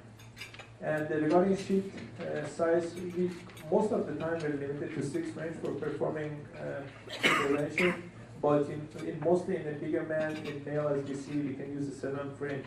So it just depends on the size of the radial artery. And potential complication, of course, perforation is always a possibility. The key is to early recognition, wrapping the potential bleeding site. We've seen on the angiogram, if the wire usually pushed too hard, that can make it more prone. It's okay to wrap and finish the case. Actually, finishing the case helps with a kind of a hemostasis and blocking the side of the perforation. And some people recommend putting an inflated blood pressure cuff 10 millimeter mercury below the systolic blood pressure at that arm until it goes. Compartment syndrome is another potential complication. There's only 5 reports so far, and 2 of the 51,000 cases that was performed, which is for in 1,000 cases, female patients with low body surface area and use of excess unfractionated heparin due to procedure was identified as the risk factors.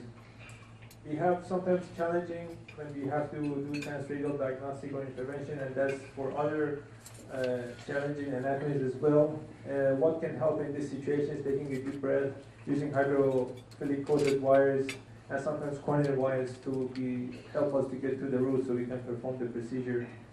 We can have loops and tortuosity in the arm as well. Most of the time they can be overcome by using hydrophilic wires and then using the smaller catheters to straighten the artery.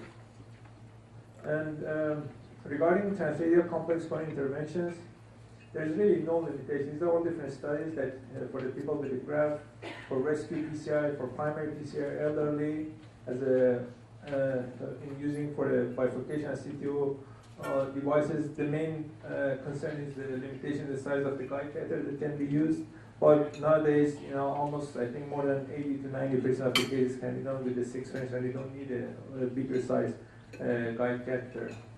So how to start a radio program? Like anything else, you want to be familiar with the literature and involvement techniques, training the cath lab and the ward staff, patient selection. For somebody who's new, it's better to start with the young male, larger patients, avoid elderly, small body surface, and extensive TAD. One key role in radial approach is never push.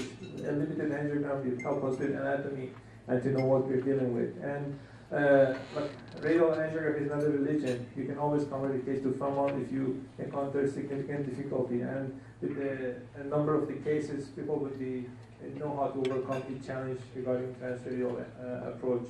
And for people who are new to this, you better wait to be more comfortable to do the CABG patients using the left radial artery.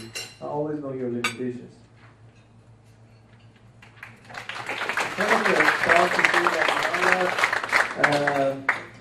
Be becoming more and more radial friendly. I personally perform more than 80% of my cases with transcatheter approach. Dr. Grable is doing significant number of his cases, same Dr. Wade. So we are one of the, I think, labs that will be being more and more radial friendly and performing a lot of cases, including our studies to the transcatheter approach. Thank you, Dr. Sunnyford. So if there's no patient that we can't put a catheter into the heart. So it doesn't matter if they don't have aorta, both the femurs are occluded, we can do it. So just send us a patient.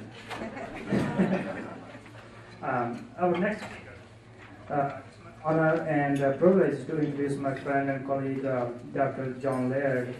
He is a professor of medicine at UC Davis.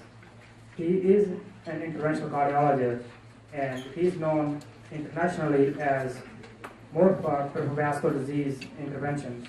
He can open any artery anywhere in the body. Dr. John Laird.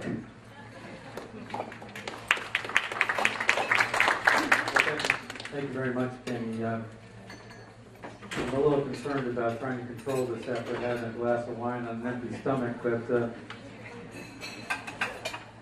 anything could happen here. So I knew that I was going to be on late after dinner and after a few glasses of wine, so I tried to keep this light, case-based, and hopefully practical. First, I need to disclose that I do serve on scientific advisory board for several of the medical device manufacturers listed here. I also want to disclose that I have no relationship with the Laird family estate and wine growers, so unfortunately I can't get you any discounts on wine. I can't even get myself discounts on wine. And I also bear no relationship to Laird Sanitation, LLC. Although you may think that some of the stuff coming out of my mouth is poop. So let's start with a case. Again, we're trying to keep this practical. 68-year-old male with right calf discomfort with walking less than 200 yards. He has a history of smoking, a hyperlipidemia, coronary artery disease test, post a previous MI and percutaneous coronary intervention. And he has the diminished pedal pulses on examination. So what's the diagnosis? And this is not a trick question. This is an easy one, right? Yeah, so his diagnosis is peripheral arterial disease, and that's one of the most common terminology now. We used to say PVD or PAOD, but PAD is the most common terminology. What else could it be? I mean, if he had back problems, you'd be thinking about lumbar spinal stenosis and pseudoclaudication. If it was a young person, you might be thinking about weird things like popliteal entrapment syndrome, cystic adventitial disease, iliac angiofibrosis, things like that. But in our patient population, the patients that Kenny sees, or many of you see here in the Central Valley, it's likely to be atherosclerotic occlusion of the peripheral arteries. Now, there are a couple of classification schemes for PAD, including the Fontaine classification and the Rutherford classification. If you want to impress somebody, when you refer them, you can say, well, I'm sending you a patient with Fontaine 2B intermittent claudication, which is basically what this patient has, pain with walking less than 200 meters. Probably the more common classification scheme, though, is the Rutherford classification scheme, 0 to 6. 0 being asymptomatic, 6 being major tissue loss, likely to require amputation. So we sort of made the diagnosis from the history. The next question is, where is the problem in this patient with calf pain when he walks? Where's the stenosis? Where's the occlusion? Yeah, so in someone who has calf symptoms, the likely source of the blockage or the occlusion is somewhere a level above, usually in the SFA or in the popliteal artery. And so one of the beauties of caring for patients with PAD is that it's so easy to figure things out with a reasonable history and a physical examination. So you know he's got calf symptoms, probably SFA disease, you examine him, femoral pulse is strong, popliteal pulse is absent. You pretty much figured it out right then and there. And so this is what you'd probably find if you did an angiogram. Not that we're going to do an angiogram right out of the gate, but patients with calf claudication, they likely have SFA disease. Most often it's in the distal SFA near the adductor canal, like here. Diffuse disease with subtotal occlusion. It could be a short occlusion like this. Or in many cases, these patients can have long occlusion of the SFA, here from the origin of the SFA all the way down to the popliteal artery. Now, how does a patient like this get along? Well, they survive basically on the collaterals that come from the profunda femoris. And thankfully, the profunda femoris often is undiseased or relatively wide open in the setting of SFA occlusion. And that's why these patients don't come in with acute problems or with limb-threatening ischemia. So we see all of these collaterals that reconstitute the popliteal artery here behind the knee. So we pretty much made the diagnosis. We know where the problem is. What additional tests are needed? Do we need to send this patient for an MRA or CT angiogram? Or could something simpler and cheaper be done? Well, the reality is that something simpler and cheaper can be done, and that's just a simple ankle brachial index, which is a very reliable and useful test. It helps confirm the diagnosis. It tells you how severe the disease is, and it gives you important prognostic information. Now, I often ask our interns and residents, about ABI, and many of them know what an ABI is, but few of them actually know how to perform an ABI. Basically, you put cuffs on both arms, measure the pressure with a handheld Doppler. Then you put the cuffs on the ankles and measure the pressure in the dorsalis pedis and the posterior tibial arteries with the Doppler. And you take the highest of the two over the highest of the arm pressures, and that gives you your ABI. Generally, a normal ABI for most of the healthy people here in the room is going to be above 1, but by definition, we usually say above 0.9 or 0.92 is normal.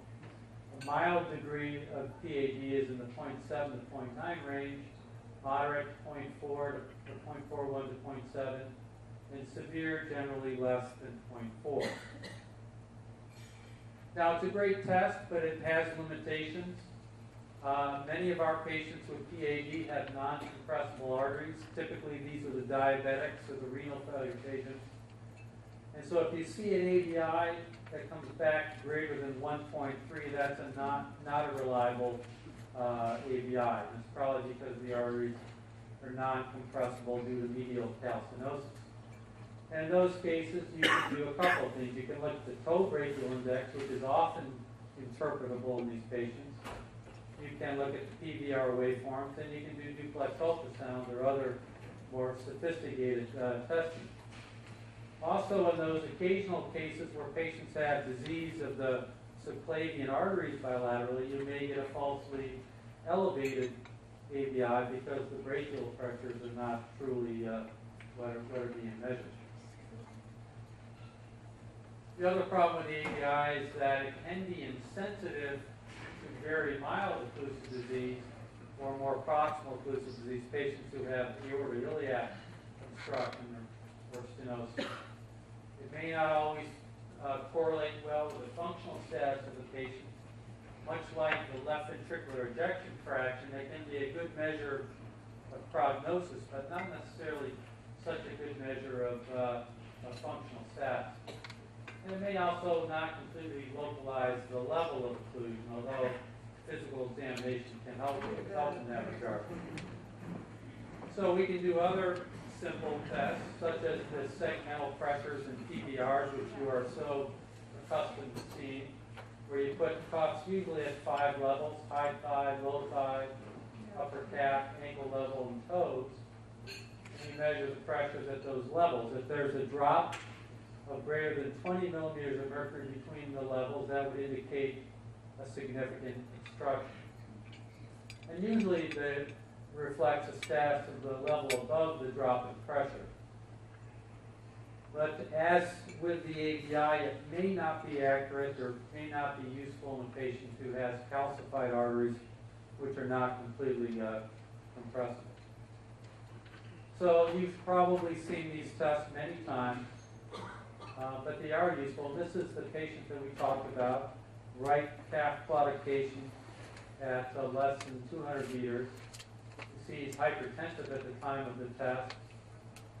And if you look at the high thigh pressures and then the low thigh pressures, there's a significant drop on the right side, indicative of that presumed superficial femoral artery disease, and differences in the waveforms between the high thigh and the right side and on the left side. So now we've made the diagnosis. We've identified where the problem is. We've done some additional testing to further evaluate the severity of disease and get some idea of the patient's prognosis. So what do we treat the patient with at this point now that you have this information in hand? Well, if you look at the natural history of a patient with claudication, particularly with regards to their peripheral vascular outcomes, these patients, as you know, can do quite well. The great majority of these patients will remain stable over a 5-year time period, meaning their claudication will be stable or perhaps get better with walking program. And a minority of them will have worsening symptoms or will require bypass surgery or amputation. But if you look at the same group of patients with regards to their cardiovascular outcomes, there's really some striking findings. 20% of these patients will have non-fatal cardiovascular MI or stroke during that 5-year time period. 30% of these patients will die, with 3/4 of the deaths due to cardiovascular causes.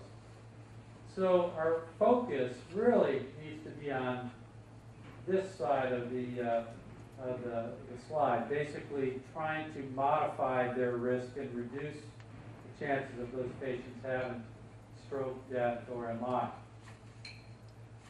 If you look at patients with evidence of peripheral arterial disease, their 10-year survival is dramatically lower than age-matched control patients.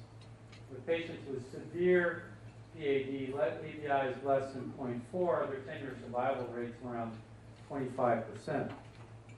But very importantly, even patients who have no symptoms at all, their survival is significantly lower.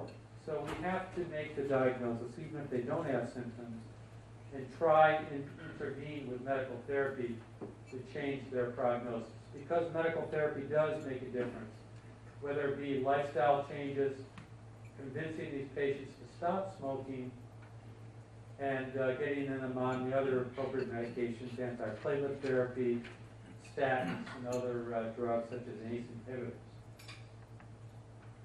Another medication which can be used in these patients and which is effective is cilostazol or Pletol.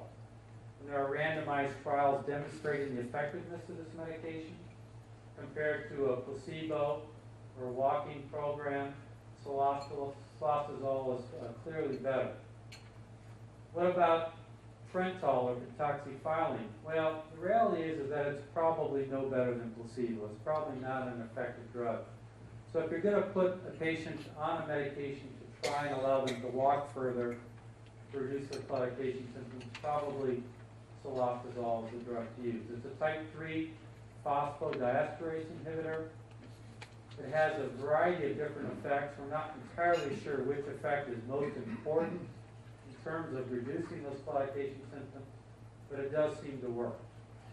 The usual dose is 100 milligrams twice a day. For older patients or more delicate patients, you can start with 50 twice a day and then increase as tolerated. You have to warn patients that they may have side effects, headache, upset stomach, diarrhea. Usually those symptoms get better. And you also have to tell them that they may not get the full benefit of the drug for 2 or 3 months. So if they're not feeling better after 2 weeks, don't get discouraged. Keep trying to take the medication. So then the next question is, which patient do you send to Dr. Macbeth or Penny for angioplasty or bypass surgery. And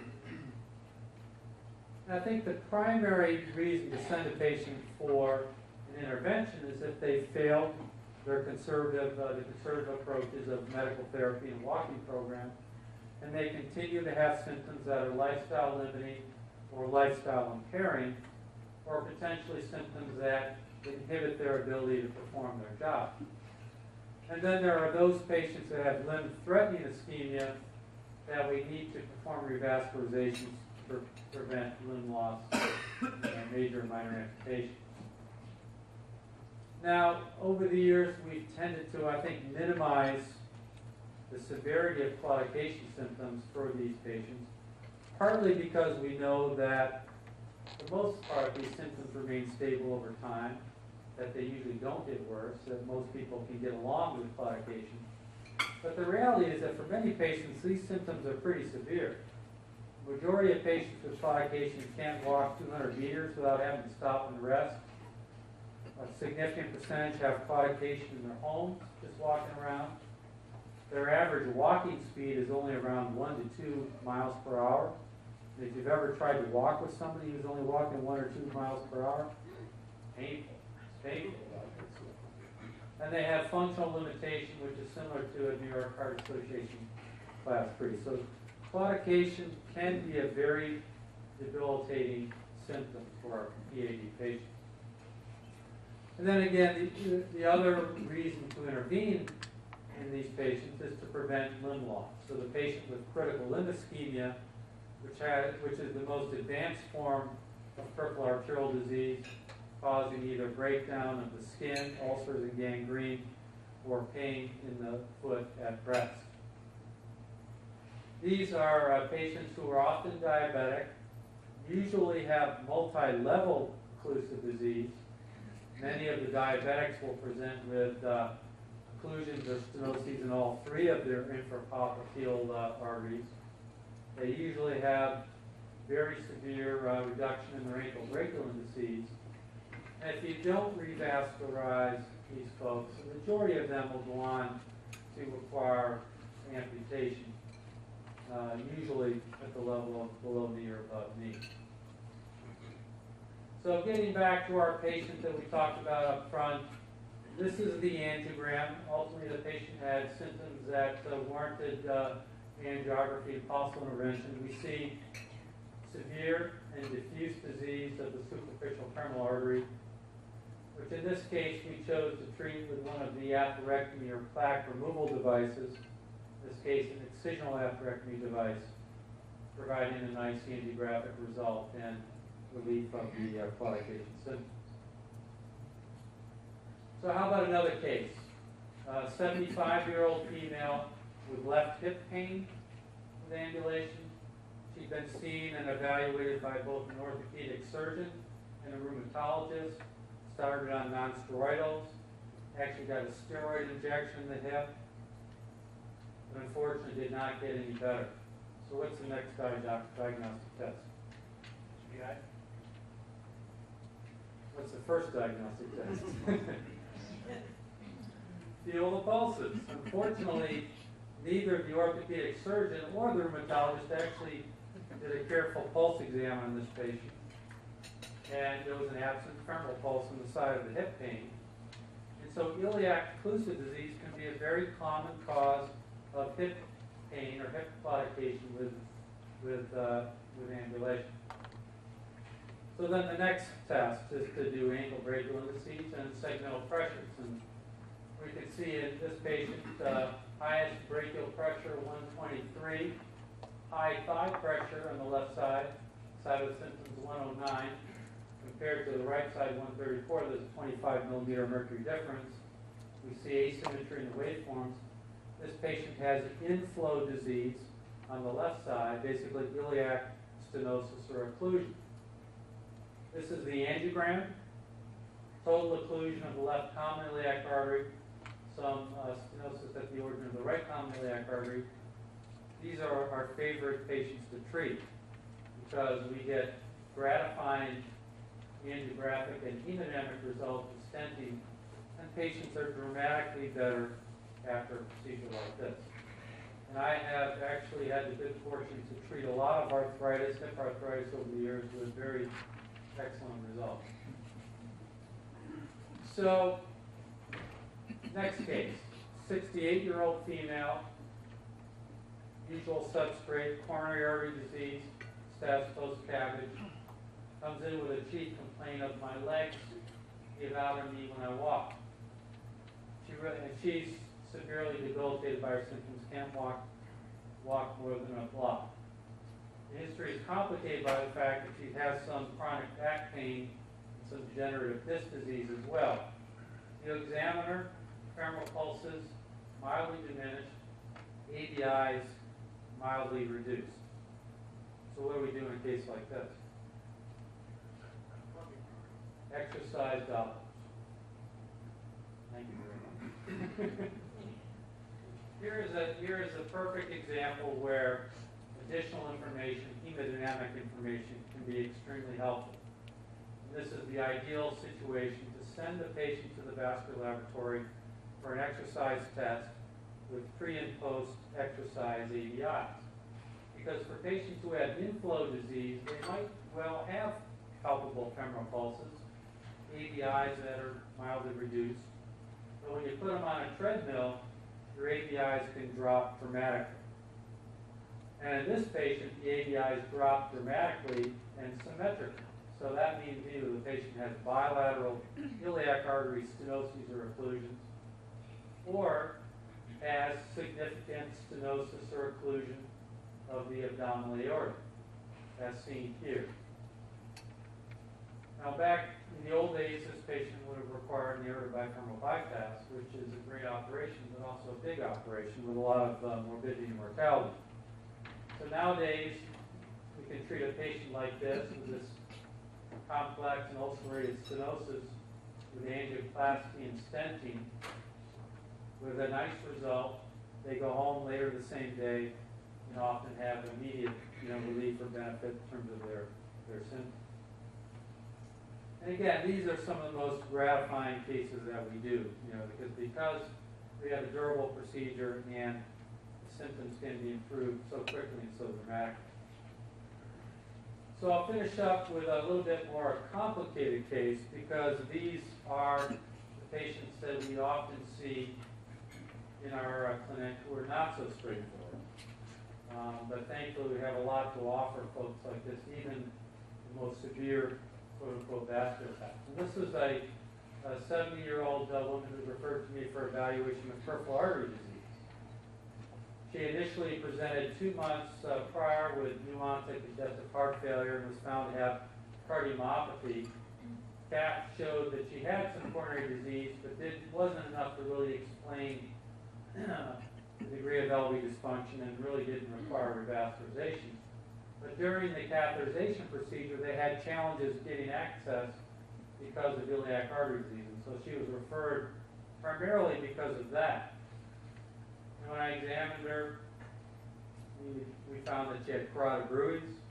She had diminished pulses throughout her body, as we'll talk about, and really had some interesting issues. She described claudication, bilateral calf pain, as well as leg fatigue at one block. Despite what would seem to be fairly severe symptoms on the surface, she really wasn't bothered that much by the claudication. She was able to do the normal things that she did in her lifestyle, including shopping and tending to her garden without any difficulty. She also had right arm and hand fatigue with exertion, which actually for her was more bothersome. When she was gardening, when she was dishwashing, she'd have to stop and rest and wait for her arm symptoms to resolve. She did not describe any symptoms of dizziness, presyncope or syncope, and she had no prior history of stroke, TIA, or amaurosis. So it's a busy slide, but again, a lot of comorbidities. She was a smoker, rolled her own cigarettes, trying hard to quit. I don't really know what this means, but she previously went through 5 cans of tobacco daily. Now she's down to 2 cans, so she's trying hard. She's fastidious. On physical exam, we've highlighted the important things. The blood pressure in the right arm, 82/54. Left arm, 125/69. Is that significant? Absolutely. She does have carotid artery on examination. Right upper extremity pulses, not palpable. Right leg pulses, not palpable, none of them. Left upper extremity pulses, palpable. Left femoral pulse diminished. Left lower extremity distal pulse is now palpable. So where do we start? It's not an atypical patient, right? You guys see these patients all the time. So she's got a carotid artery. She's got diminished pressure in the right arm. We thought the reasonable thing would be to start with a carotid duplex. Turns out her right internal carotid artery is totally occluded. Very severe stenosis, at least by duplex in the left internal carotid artery. Very high systolic velocity, then diastolic velocity of 183 centimeters per second. That would fall into the 80 to 99% range on duplex. Generally, the velocities are going to be higher in the setting of a contralateral occlusion, but not this high. So that's important. Interestingly, the vertebral artery flow is antegrade on the right side in the setting of a low right arm pressure. What does that tell you? Probably that the blockage is distal to the left vertebral artery. So we don't have a subclavian steel physiology caused by a more proximal stenosis or occlusion where you have retrograde flow down the vertebral artery and out the arm. So another little tidbit that something to store away in your brain. And so here's the duplex. We see a lot of plaque at the bifurcation, calcified plaque with acoustic shadowing, very high Doppler velocities, again in excess of or close to 600 centimeters per second with turbulence, a lot of ALC or turbulent flow in the location of that stenosis. We get the segmental pressures that we talked about. We see highest brachial pressure 120, high thigh pressure 68 to 70, so very severe inflow disease with an ABI of 0.53 on the right and 0.46 on the left. So very bad carotid disease, high risk for endarterectomy. Dr. McFett talked about some of the high-risk features here. Aortoiliac occlusive disease, maybe a right upper extremity stenosis or occlusion of some kind. So we brought the patient to the cath lab for angiography. This is the aortogram with a 5-French pigtail catheter up, showing really almost no flow down the iliac arteries. The pigtail catheter was actually almost occluding the artery here on the left side. So when we take it back and do a retrograde injection, we see very severe stenosis of the left common iliac artery. We do an arch shot, we see total occlusion of the right internal carotid artery, prominent vertebral artery, stenosis of the left internal carotid artery. And this is a bovine arch anatomy where the left carotid artery comes off the innominate artery. Now, for you, that may not have any significance, but for me, who does a lot of carotid stenting, this is not what you like to see, because if you're going to do a carotid stent from below, you got to come up into the innominate, make that hairpin turn, and then get up into the carotid artery. That's going to be a tough day's work.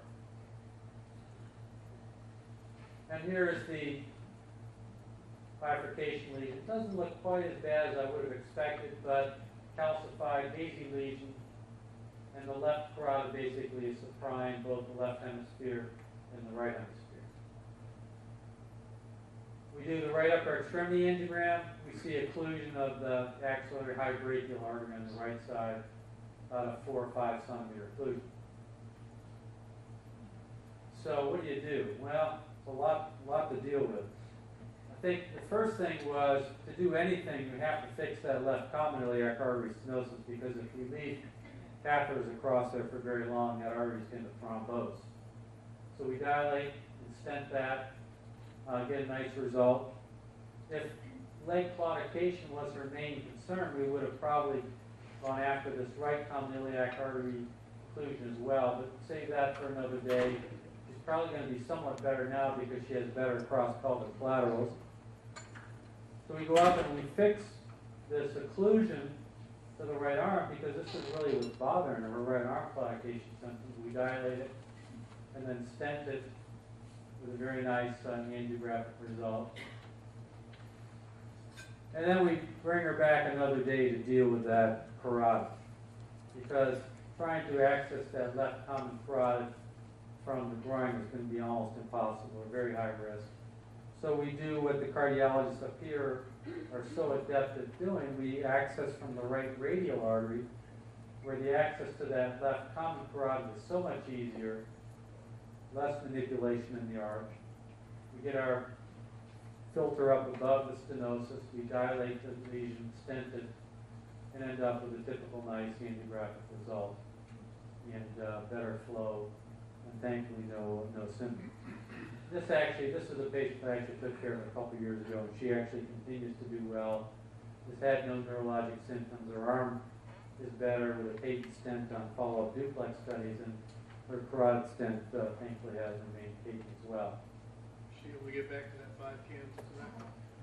She's somewhere between 0 to 2. We're trying so hard, but she actually now I think has some insight. So she has cut back.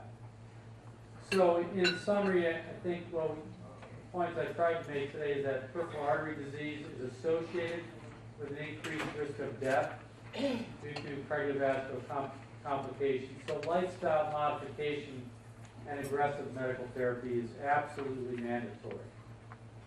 The other thing about PAD, which I actually like a lot, is that you can really figure it out with a good history and physical examination. And the testing that you need to do is relatively simple and inexpensive. I reserve the CT angiograms and the MRAs for patients that I'm actually thinking about revascularization. And as we've shown, we now clearly have better and less invasive ways to revascularize these patients with forever improving outcomes. So with that, I'll stop with this presentation.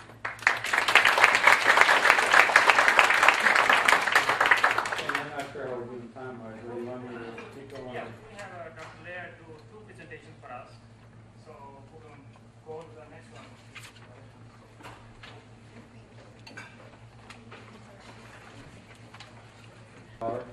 The fact that you're still here is quite impressive. The learning never stops.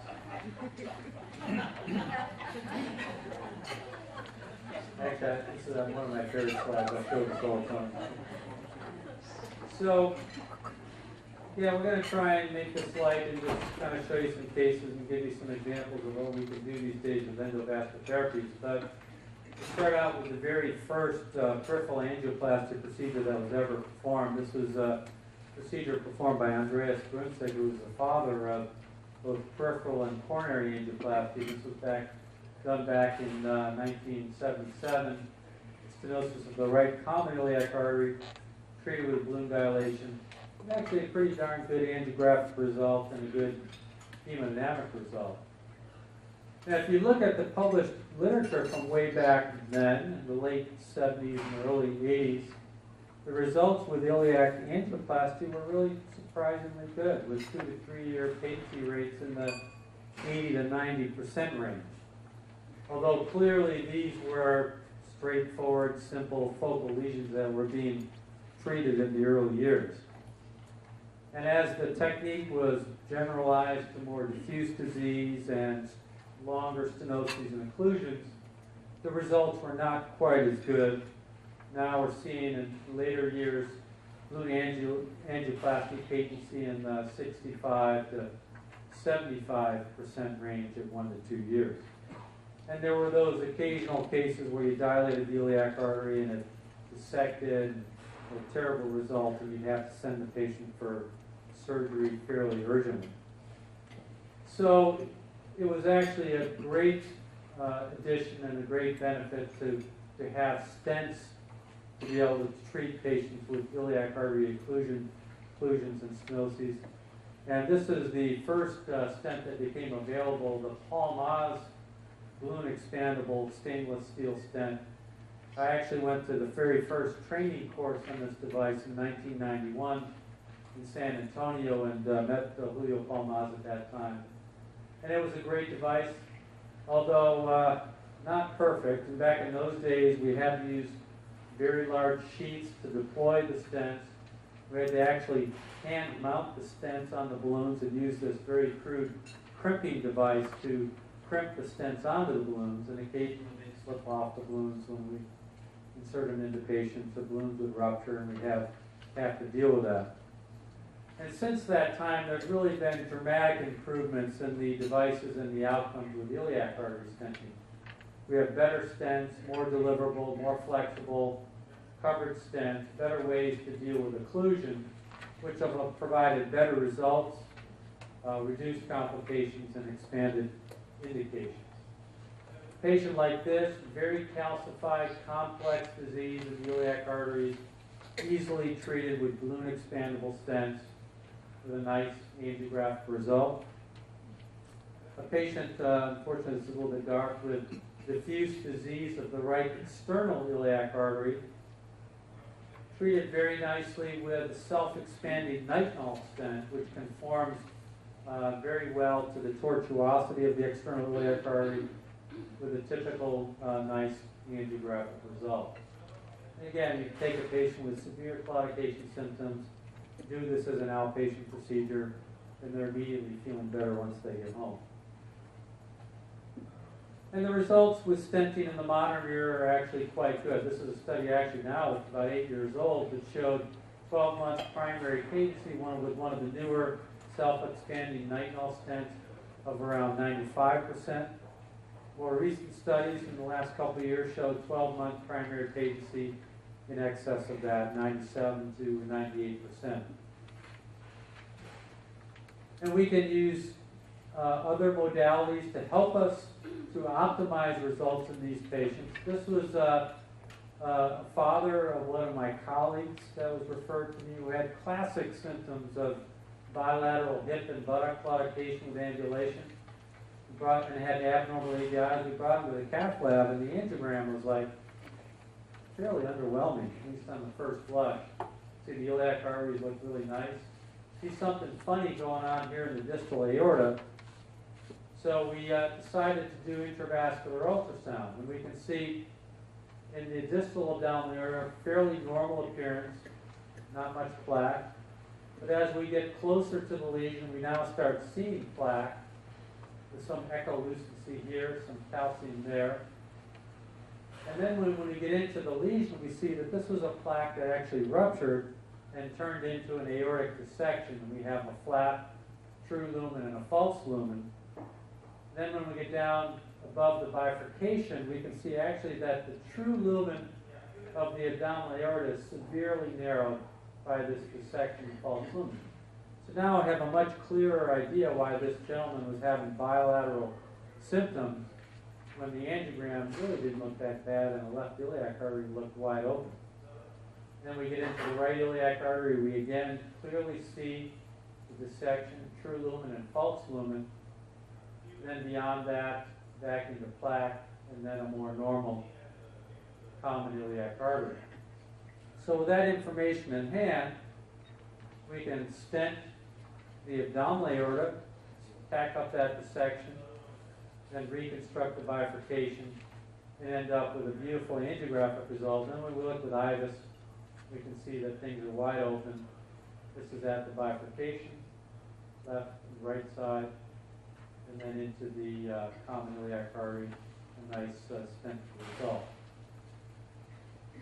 We have other stents too that have really been very helpful with patients with complex aortoiliac disease, including covered stents as shown here. This is a balloon expandable covered stent, has a Gore-Tex or EPTFE encapsulated, or the stent is encapsulated within 2 layers of this EPTFE. These devices can be extremely helpful for treating aneurysmal disease, or in a patient like this that has combination occlusive and aneurysmal disease. Very nicely treated with a covered stent, taking care of both problems at the same time. Again, with a very nice angiographic result and gratifying clinical outcome. And in patients with very complex disease, this is a patient who has a small of down aortic aneurysm and bilateral severe aortoiliac occlusive disease treated with covered stents with a beautiful angiographic result. One of the real advantages of the covered stents is that you don't tend to get that neointimal ingrowth through the stent that you can see with some of the bare stents, particularly when you extend them up into the aorta. So this is a CT scan a couple of years after covered stent implantation.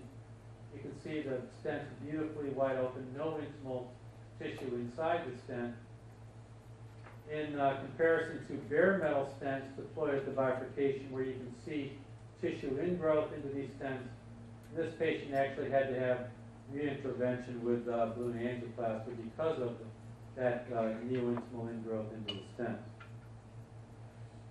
We can treat difficult total occlusions like this, and oftentimes patients can have these occlusions for months or years, and we've opened up now CTOs, that have been present in patients for in excess of 10 years with some of the newer modalities that we have available to us. The problem is that when you try and cross these occlusions with a guide wire, sometimes the occlusion is so hard that you can't get through, or sometimes you get into a subintimal space with the guide wire and you just can't re-enter the true lumen above the occlusion. Now we have devices that allow us to deal with that, including re-entry catheters as shown here, where you can use a little curved needle to pop back into the true lumen and successfully negotiate around the occlusion. So if you get subintimal with your catheter, your guide wire, you can bring this catheter up alongside the occlusion, use that curved needle to pop back into the true lumen, use the intravascular ultrasound to help you to point the needle in the right direction, and end up being able to get through and successfully stent that chronic total occlusion. So nowadays, with the technologies that we have, with the great stents that we have, the covered stents, the self-expanding stents, and the techniques that allow us to get through these chronic occlusions, there's very few patients that we have to send for aortobilateral bypass surgery due to occlusive disease in the iliac artery. The story with the SFA and the infrainguinal arteries is not, unfortunately, quite as great. We've been a little bit more challenged over the years with SFA disease for a lot of reasons. It's one of the most heavily diseased vessels in the body. Occlusion is common. Diffuse disease is almost the rule. These vessels are frequently calcified. It's a low flow, high resistance bed with concomitant infrapopliteal occlusive disease, which negatively impacts on our outcomes. And then there's all of these mechanical forces that come into play, which can negatively impact on any mechanical prosthesis that we would put into the distal SFA or popliteal artery. So there have been an incredible plethora of devices that have been developed over the years to try and improve upon these outcomes: atherectomy devices, CTO devices, specialty balloons, cold balloons, hot balloons, cutting balloons, scoring balloons, and then more recently, drug-eluting balloons. There have been all kinds of debulking or atherectomy devices that have been developed, including laser catheters, excisional atherectomy catheters. We showed an example of this before, and then rotational debulking devices.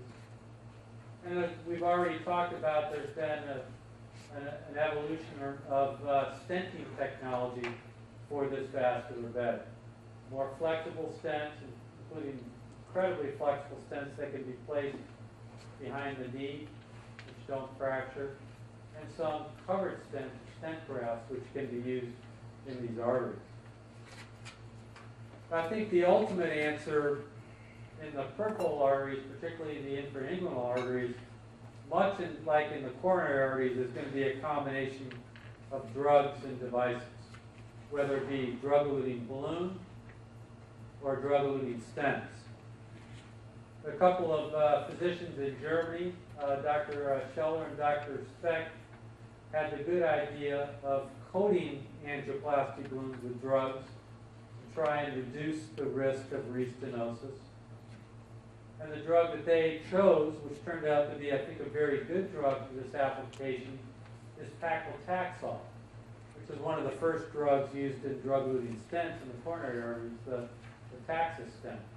This is an anti-mitotic, anti-cancer drug, which has been shown to be a potent inhibitor of neointimal proliferation and restenosis. The advantage of this drug is that it's very lipophilic, so it's easily taken up by the tissues of the plaque in the vessel wall. It tends to resist washout and actually stays in the layers of the arterial wall for enough time to inhibit neointimal hyperplasia. So since it's hydrophobic, you have to combine it with a carrier agent to actually get it off the balloon. It doesn't come off the balloon as easily as you would like. And so I apologize for this marketing slide, but one of the companies has developed a carrier urea, which seems to be very effective for allowing the drug to be released and delivered into the vessel wall. And we are just about to start a multi-center prospective trial, randomized trial, looking at this particular drug-eluting balloon in the SFA compared with a regular drug-eluting balloon at UC Davis. So we're really very excited about this. There have been already 3 randomized trials. This is a very busy slide, but there's been 3 randomized trials showing the benefit of drug-eluting balloons over regular balloons in the SFA. And now there's data out to at least 2 years in one trial showing the persistence of that benefit, and 5 years in the original trial showing a persistent reduction in restenosis with drug-eluting balloons compared to regular balloons in the SFA. There is also one drug-eluting stent, which is just about to be approved by the FDA for SFA use. This is a paclitaxel-coated self-expanding nitinol stent, the Zilver PTX stent. It has a very thin coating of paclitaxel in the stent without polymer, with dosing similar to what was used in the coronary arteries. And there has been a randomized trial showing that this drug-eluting stent is superior to a bare metal stent in the SFA. So we look forward with great anticipation to the approval of this device sometime in the very near future. So what is the future going to look like? Well, I think there's still room for improvement even with these newer technologies such as drug-eluting balloons and drug-eluting stents. We will have catheters which will allow us to use ultrasound guidance to debulk these arteries. The possibility of removing some of this plaque with atherectomy and then using the drug-eluting balloon seems very exciting and promising.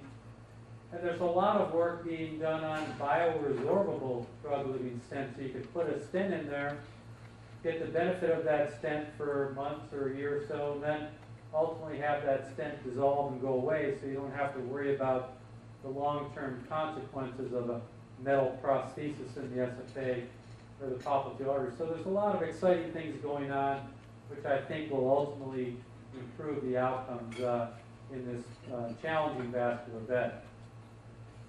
So last slide, I think there's been tremendous advancements in the endovascular treatment of peripheral artery disease, as we talked about. Safer, more effective, more complex disease can be treated. More patients can benefit from these therapies. I think it's clearly become the treatment of choice for patients with aortoiliac occlusive disease. And we have seen a very significant improvement in the results for femoral popliteal disease, although we still have a long way to go. I think that's probably enough talking from me. Thank you very much. Medication to radiology for vascular diagnosis. Their final comment is get CTA or MRI for the correlation. You don't need to do that. you need to send the patient to a vascular specialist and let them decide if it is indicated, if there's any benefit, and that's all for the facilities. Thank you, Dr. Our next speaker is Dr. Bajwa. He is a cardiologist. What happens is when the patient comes to the ER with a headache, they do some blood test and then they call a cardiologist. What happens? They have abnormal cardiac biomarkers. Now Dr. Bajwa is going to tell us what happens and when do we need to call a cardiologist.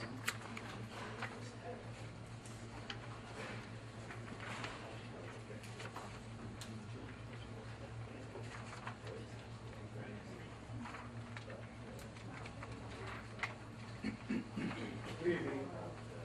Can everybody hear me? Oh, Hear me? Okay.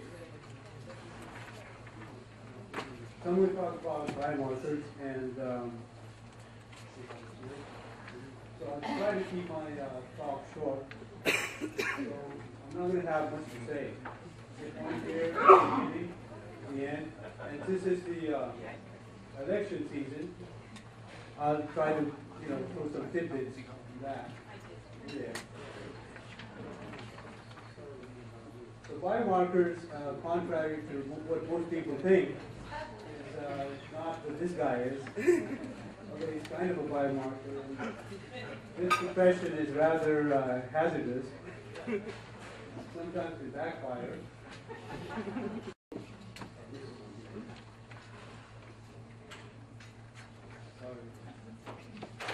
Okay, can be even dangerous. Yeah, I know. So what's a biomarker? So it's a substrate used as an indicator of biological state. So let's move on here. So it can be accurately and repeatedly measured and cheaply measured. It must provide additional information, meaning it should help us diagnose and sometimes help us treat patients, find the right treatment, and even help us in prognosis. So basically, it should be able to help aid in treatment of patients. So making it more complex, it should be accurate. So diagnostic cutoffs should be well defined so it doesn't overlap. It should be validated. It should be reliable. They can be measured serially without major variations in the same individual. It should be acceptable. It doesn't involve too many invasive procedures because that would make it very hard to get it. And it should help, like I said before, it could help change management. Oh, I made it very complex, so I have to go to George Bush.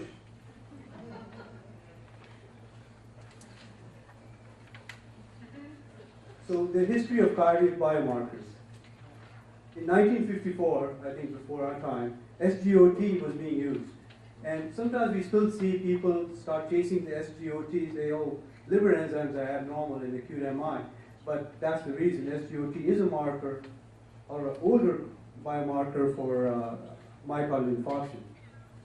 But, I'll focus mainly on troponin, because that's where we are today. And the high sensitivity troponins are very beneficial, two-edged sword of course, but they are very beneficial in diagnosing acute MI, in prognosis, and in choosing the right treatment.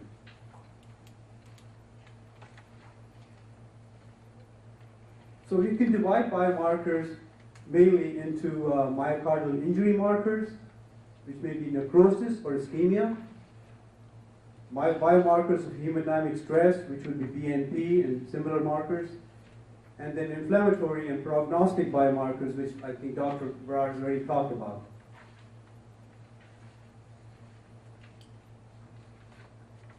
So the markers of necrosis are CPK, MB, myoglobin, which we don't use much, although Southern North occasionally will use it in the urgent care, cardiac troponins, and which is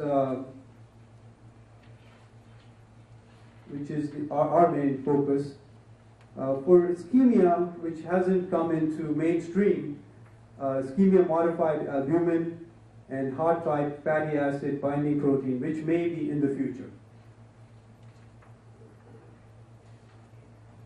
So the distribution of troponin is mainly in the muscle, and it's this is myoglobin. So let me just skip this because I don't think this is going to be very useful for us, and the time is short. So troponin is a complex of 3 regulatory proteins, and it's attached to the tropomyosin sitting in the groove between actin filaments and muscle tissue. The 3 subunits, troponin C, which we don't use for diagnosis, troponin T, it binds the tropomyosin complex, and troponin I, which is the inhibitory protein. We mainly in this hospital employ troponin I as a biomarker of myocardial injury.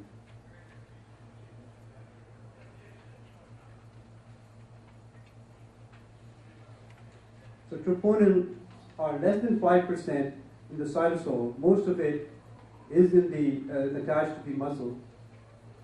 After a myocardial infarction, it begins to rise within 2 to 3 hours. The patient shows up before that, and the troponin is normal. Of course, you can't say this is not MI, which sometimes happens too, unfortunately. So the important thing is the elevations may persist up to 10 days after MI, as compared to CKMB, which return to baseline in 48 hours. So troponin I is not found outside the heart, but there is some troponin T, which fortunately we don't use, found in skeletal muscle. So this is just a repetition of what I said earlier, so I'll just skip this one. This is a comparison of CPKMB and troponin. Since hardly anybody is focusing on CPKMB these days, I'll just move on and just focus on this here slide. The cardiac troponins are very powerful tools for risk stratification. So the higher the level, the higher the risk to the patient. It's very sensitive, much more sensitive compared to CKMB, and it is also very specific as compared to CKMB. The detection of recent MI may be up to 2 weeks after onset because it remains elevated up to 10 days, and it helps us select the right therapy, as you may see in some of the following slides. I have to go back to comparison here.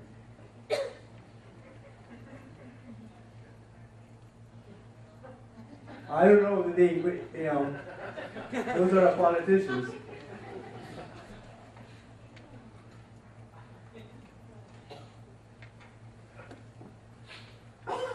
So why not CPKMB?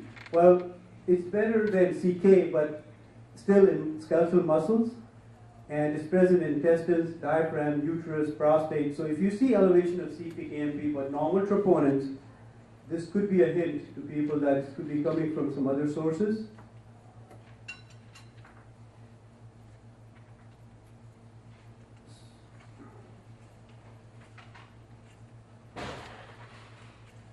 The important thing about cardiac troponins is that the magnitude and the duration of release is related to the extent of MI. So the larger the MI, the larger the increase in troponin levels, and larger the MI.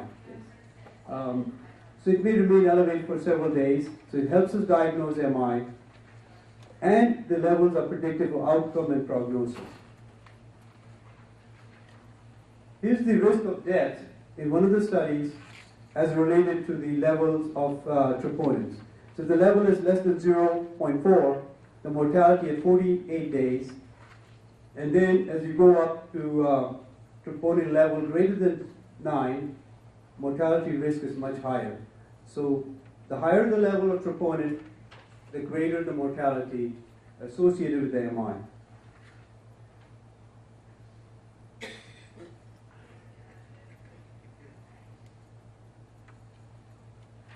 Here's another study showing pretty much the same thing.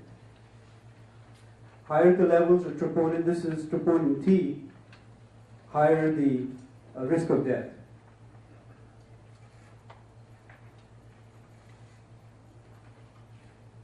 Here's where it helps us guide therapy. So when is the use of low molecular weight heparin useful? Like you use Lovenox. If you have troponin level less than 0.1, and whether you use placebo or Lovenox, there's not much of a difference in the mortality rate. Whereas if the levels are greater than 0.1, there is almost half the mortality risk when you use Lovenox. So here, troponin levels can help you guide therapy.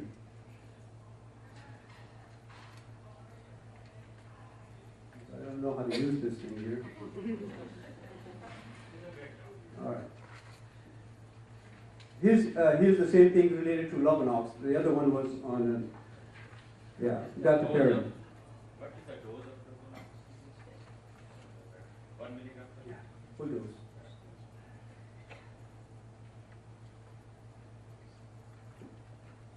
The same thing again, seen where is group 2B, 3A inhibitors useful? If you have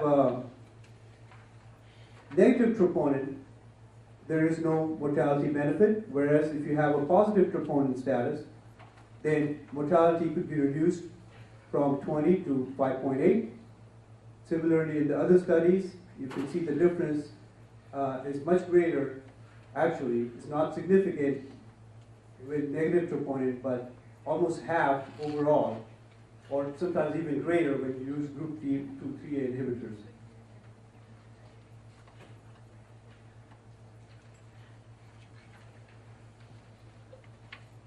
Choosing conservative versus invasive therapy.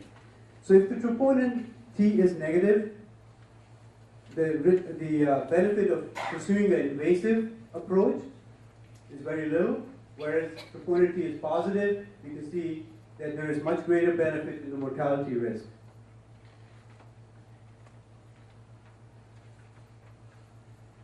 Definition of MI, well, I think I'll just move on. You can read that.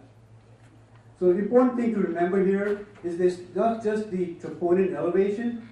When you define MI, there are other criteria that go into it. There should be symptoms of ischemia. There should be some EKG changes, which could be ST changes or new left bundle branch block. Development of pathological Q wave and imaging evidence of new loss of viable myocardium. So new wall motion abnormality. So troponin I is just one part of the deal. The other criteria that go into definition of MI are these. And so when we see elevated troponin, we should start looking for these other factors too. So I don't know if I misspoke something.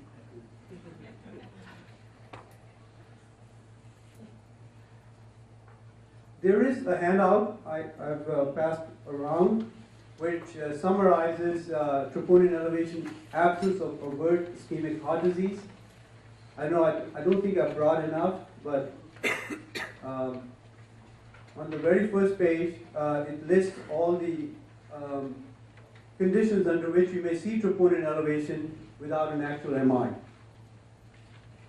So you can see it in trauma, such as confusion to the heart, ablation after EP, which we don't do here. Although pacing, which Dr. Bowie's patients sometimes, or Dr. Grewal's patients after defibrillator placement, may come back with elevated troponin. Cardioversions, endomyocardial biopsy, which we don't do, cardiac surgery. In CHF patients, in both acute and congestive, chronic congestive heart failure, you may see elevated troponins. Aortic valve disease, hypertrophic cardiomyopathy, hypertension, hypotension,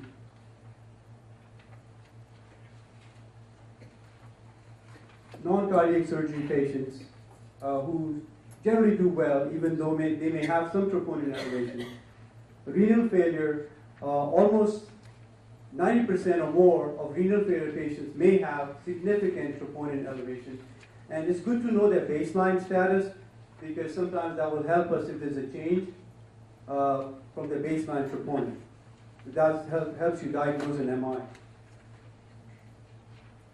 Critically ill patients will have elevated troponins.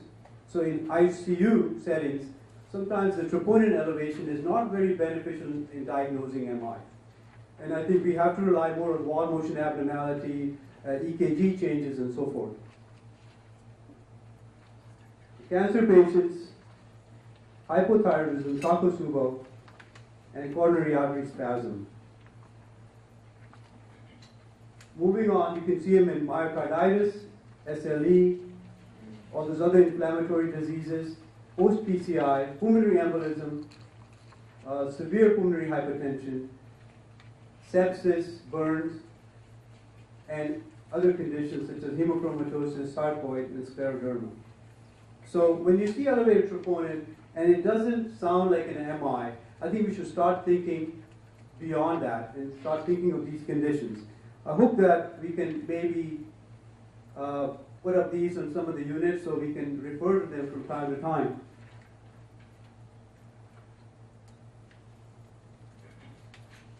You may also see troponin elevation, CVA, subarachnoid bleed, transplants, and from excessive exercise.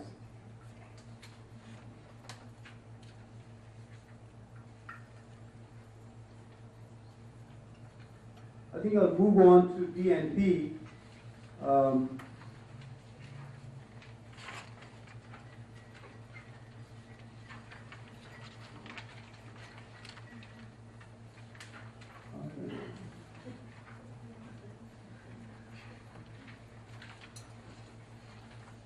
So the NP family is comprised of ANP, which is the atrial natriuretic peptide, BNP, which is what we use in our hospital setting, and CNP.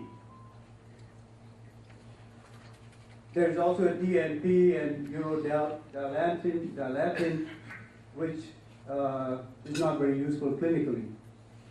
BNP is mainly secreted by the ventricles, and mainly the left ventricle.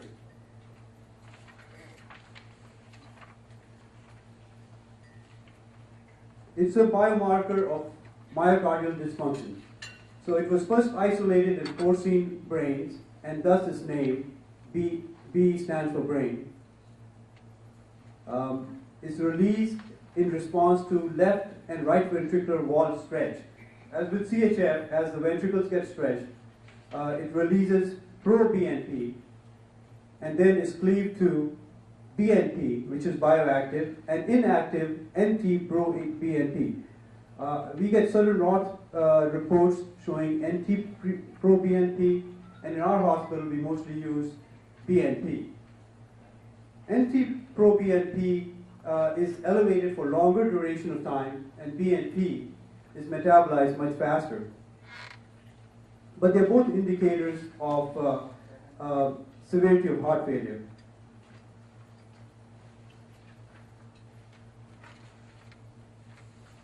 What does BNP do?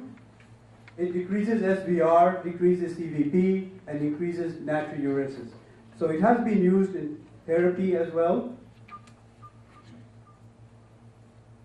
The first study that came out, which was very useful, was breathing not properly study, where patients presenting with shortness of breath in the emergency room setting, the BNP was found to be very useful in diagnosing CHF. So if you use a cutoff of 100 picogram per ml, it showed 90% sensitivity and 80% specificity for diagnosing heart failure. So it is still used commonly in our emergency room, and is very useful in that setting. So it helps us diagnose CHF.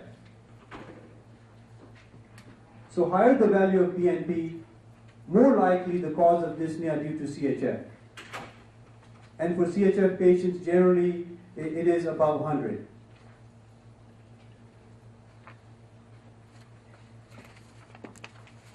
It also helps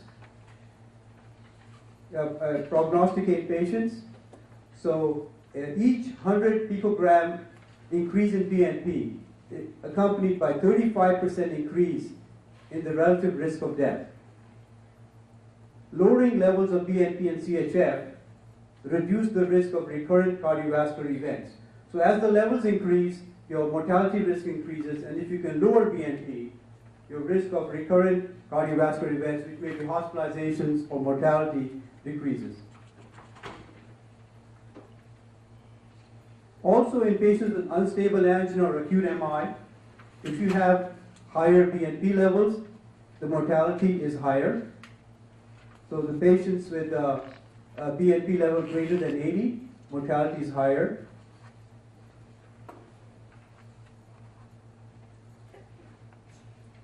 BNP even plays a role in tennis. So as you see, this guy's been winning a lot more than the guy behind there. And I didn't know why, but if you notice at the back, BNP was playing a role. But BNP does go up with age, so maybe it's not too far from the fact.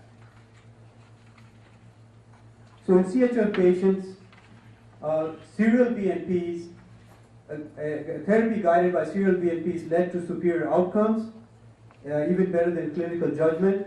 But other studies haven't panned out, haven't shown to reduce hospitalizations. Most of the studies show that if patients are less than age 75, therapy guided by BNP may reduce hospitalizations when also accompanied by very close follow-up. In those above 75, BNP guided therapy hasn't reduced mortality or hospitalizations. So causes of BNP other than CHF, and it's in the handout also.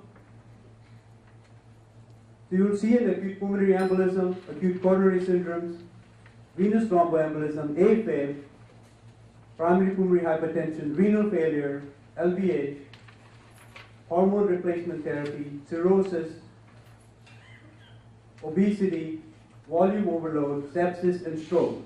Again, in sepsis, ICU patients, BNP may not be very useful because a lot of them are septic and they will have elevated BNP, not for multiple reasons, including fluid overload from IV fluids. And there are conditions where you may see CHF. You may have CHF, but BNP may be low. Acute mitral regurgitation, acute pulmonary edema, which is fascinating because patients may show up in the ER with acute pulmonary edema and may have normal BNP early on. The ventricle hasn't had time to stretch. Heart failure due to diastolic dysfunction and obesity. So if patients are very obese, they may have falsely low BNP.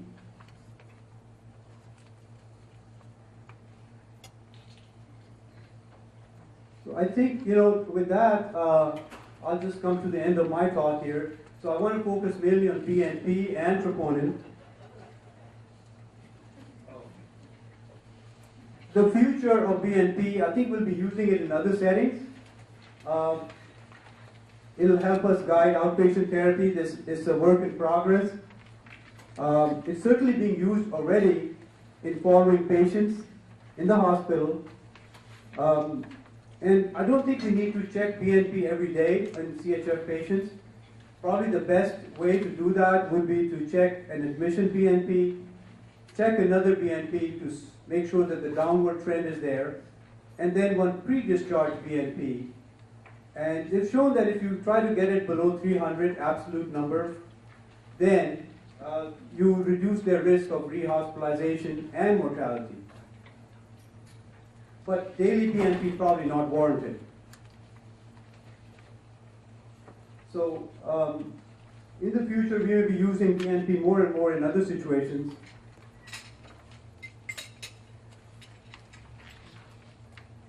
But finally, I think we shouldn't rely on Markers alone, I think basically the first thing is again clinical judgment.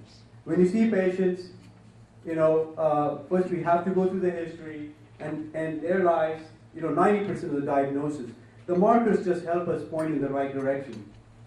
So here Dagwood goes with all these complaints, but his biomarkers are all normal, and the doctor says, hey, I'm completely, you're normal.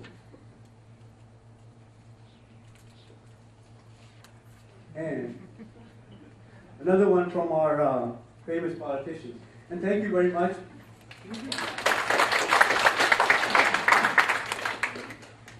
Thank you, Dr. Balwa. That was an excellent review. The next two topics are actually very, very important, so please hang in here. So our next speaker is Dr. Dhaliwal. So some of you may not know him. He's the youngest cardiologist in town. He's a he's graduate from University of Kentucky, and he's going to tell us about non-invasive evaluation of a cardiac patient. There's so many tests we do for cardiac evaluation for coronary disease, but sometimes we don't know which one to really order. So he's going to help us. Dr. Dhaliwal.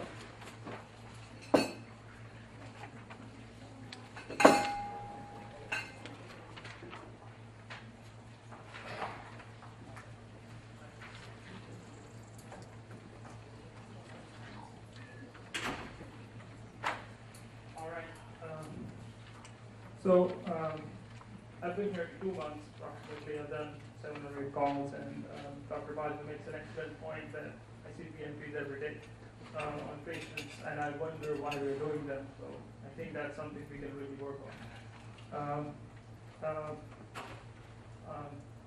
I'm going to start with my talk is about a very, very general topic, and I think 20 minutes is not enough to talk about non-invasive testing. But I think a lot of us are in the forefront of diagnosing coronary artery disease, and there needs to be some structure to how we approach these patients. A lot of the patients that if you ask different people, everybody will have a different approach. What I'm going to try to do is put some kind of science behind it, how we approach these patients. So there's multiple ways we can do different testing to approach the same patient, but my focus today is going to be mainly on echo, nuclear imaging, and cardiac CT. So let's jump right into the talk. This is a basic recent data from the AHA. It looks at year 2008, and on the left side you can see the total mortality from cardiovascular disease. You can see about 50% of all deaths are from coronary artery disease. And then still, up until recently, cardiovascular disease exceeds cancer as the #1 killer. So we need to do a better job in picking up these patients early on, so they don't come to the ER and have already had their myocardial infarction. So there's two ways to diagnose coronary artery disease non-invasively. One is an anatomical approach, which is cardiac CT, and you can do a calcium score, which is a screening test more than a diagnostic test. And then you can do functional testing, which has its own role. You can do an exercise by itself, or you can do imaging on top of that, which would be with a nuclear stress or a stress echocardiography. So our objectives today are to identify patients best served by cardiac stress testing. It's not something we should be doing blindly. We have to pick and choose our patients. It's a useful resource, so we have to be careful about who we do a stress test on. And then the use of a stress test as a diagnostic versus a prognostic tool. We use it all the time as a diagnostic tool, but I think it has a great value as a prognostic test to see how our patients with known disease will do in the long term. And then briefly go through some of the strengths and indications for each of these modalities, and then the benefit of doing imaging in addition to an exercise test. Or I should say these days, the benefit of doing an exercise in addition to just imaging. So to start with, I think this is really important to understand before we do any kind of test on our patient, the ischemic cascade. So if you suspect, if somebody has a tight stenosis, you start right here, you start having flow abnormality in that area. The first thing that happens is hypoperfusion in that vascular bed. And nuclear is good at picking that. So you pick an abnormality early on with nuclear. That's why it's more sensitive. As the patient keeps on exercising, you start having diastolic dysfunction. Then you keep on exercising, the myocardium gets more ischemic, and you get to systolic dysfunction, which is manifested as wall motion abnormalities on the echocardiogram. So you see that your wall doesn't thicken as much, and your systolic function goes down. You pick that on the echocardiogram as a new wall motion abnormality. You still keep on exercising, you go to EKG changes. So you would have already picked up this abnormality, but the EKG changes come at this way into the ischemic cascade, and eventually the patient will start having angina. That happens at the end.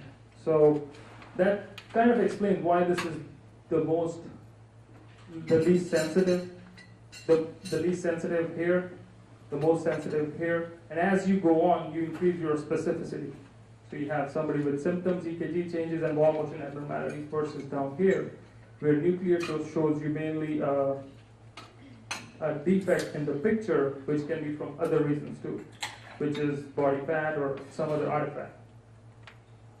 So the common way to exercise or do a stress on a patient is Bruce protocol, which is basically you start with a workload of 4 beds, and you increase it by 3 minutes every 3 minutes, and you go to 15 minutes. 15 minutes, that's the total duration of the Bruce protocol. 1 minute is basically what we do when we're sitting not doing anything. 4 or 5 minutes is what we start at, and it goes up by 3 minutes every level. Before we put our patients on the treadmill, there are some things we need to be absolutely careful about. This is straight from the guidelines. Acute myocardial infarction or high-risk unstable angina or acute ACS or ACS of any sort, you shouldn't be stressing these patients. That's absolute contraindication.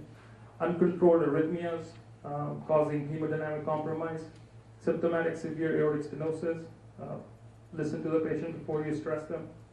Uncontrolled heart failure, you can cause arrhythmias and they can have a cardiac event. These three I've highlighted because, we see patients with acute chest pain all the time in the ER, and these are also the things that they come in with.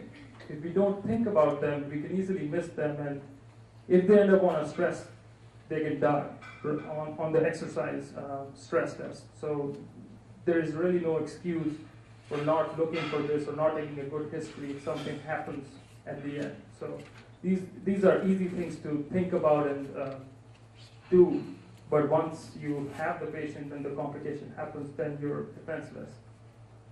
So the way to exercise somebody or do pharmacologic stress is dobutamine or vasodilator.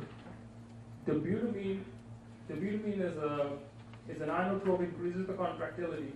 It tries to simulate an exercise condition without actually exercising the patient. So you increase the heart rate and you increase the contractility. As you go up on the dose, it starts with the contractility initially. You don't really cause any tachycardia. As you keep on going up, eventually it leads to tachycardia. You're essentially increasing the oxygen demand. The agents down here, the vasodilators, which are really used a lot because of the ease, is they don't actually cause any increase in oxygen demand.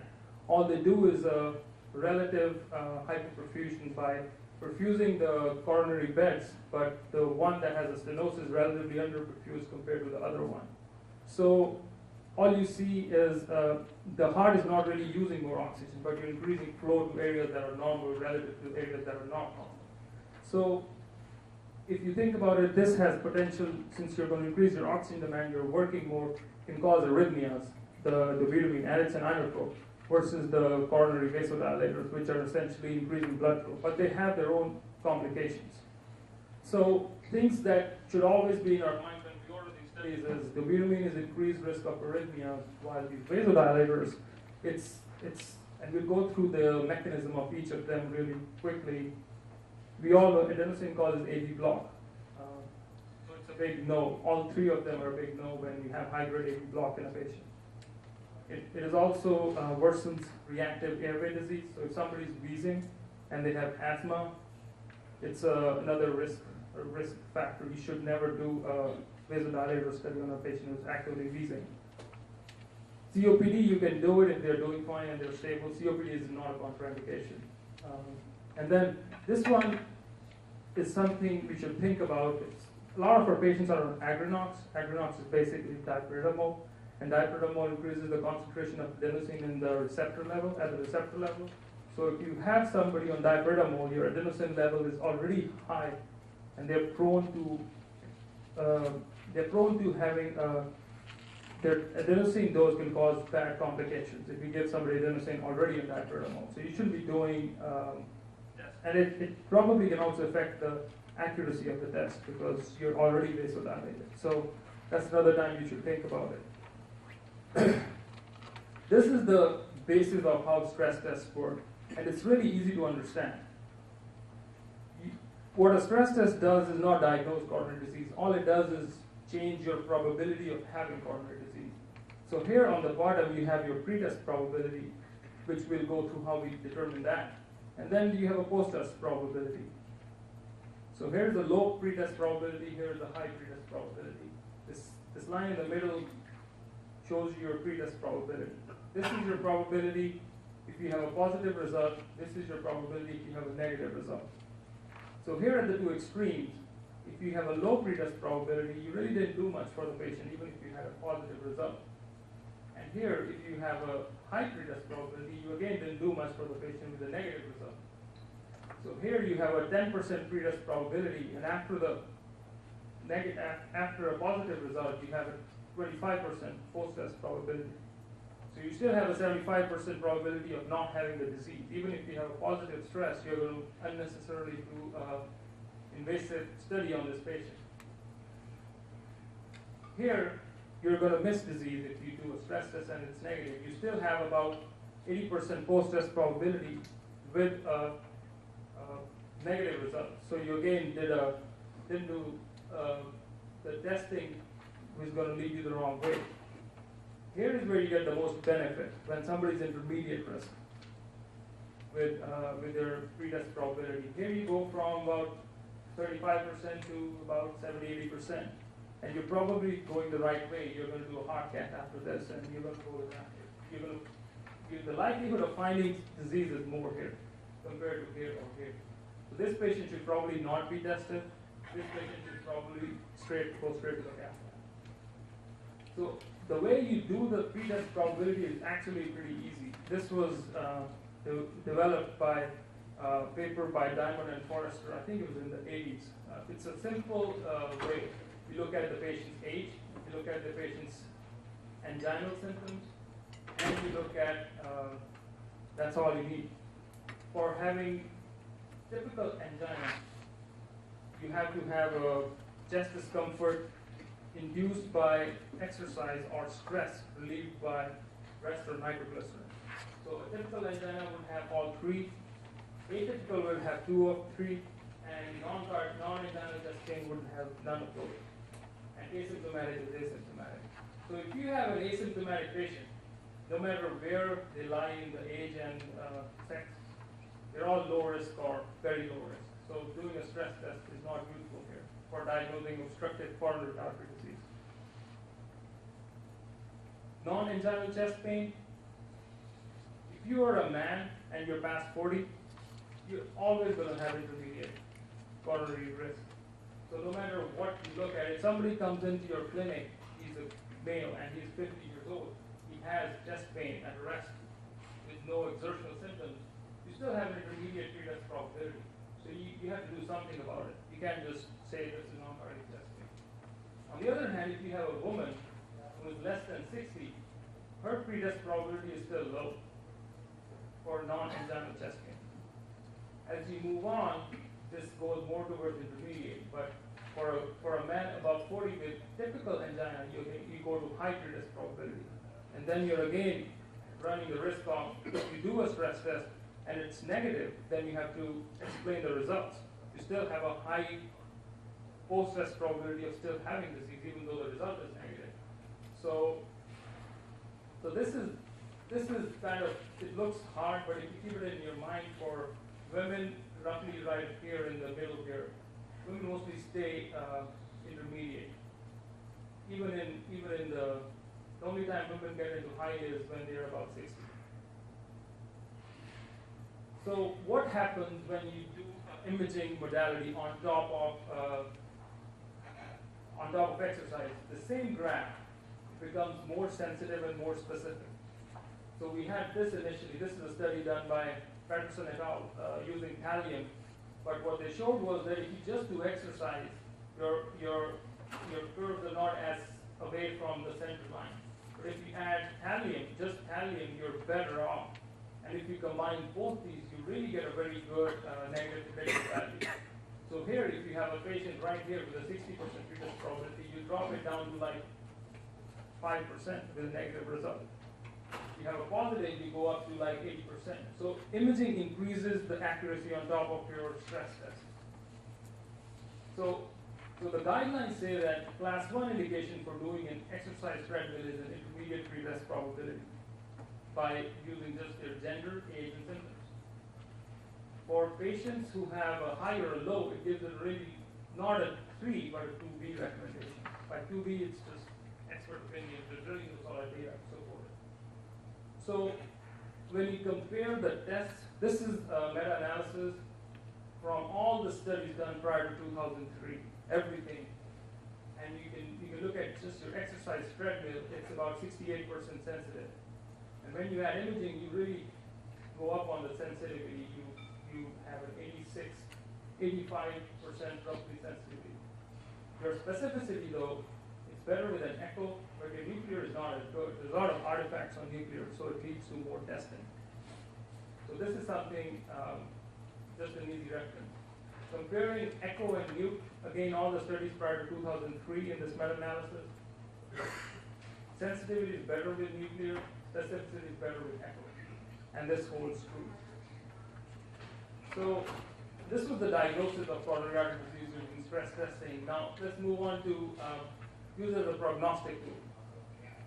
So this is one of the landmark papers. It's easy to do, but it just takes some time.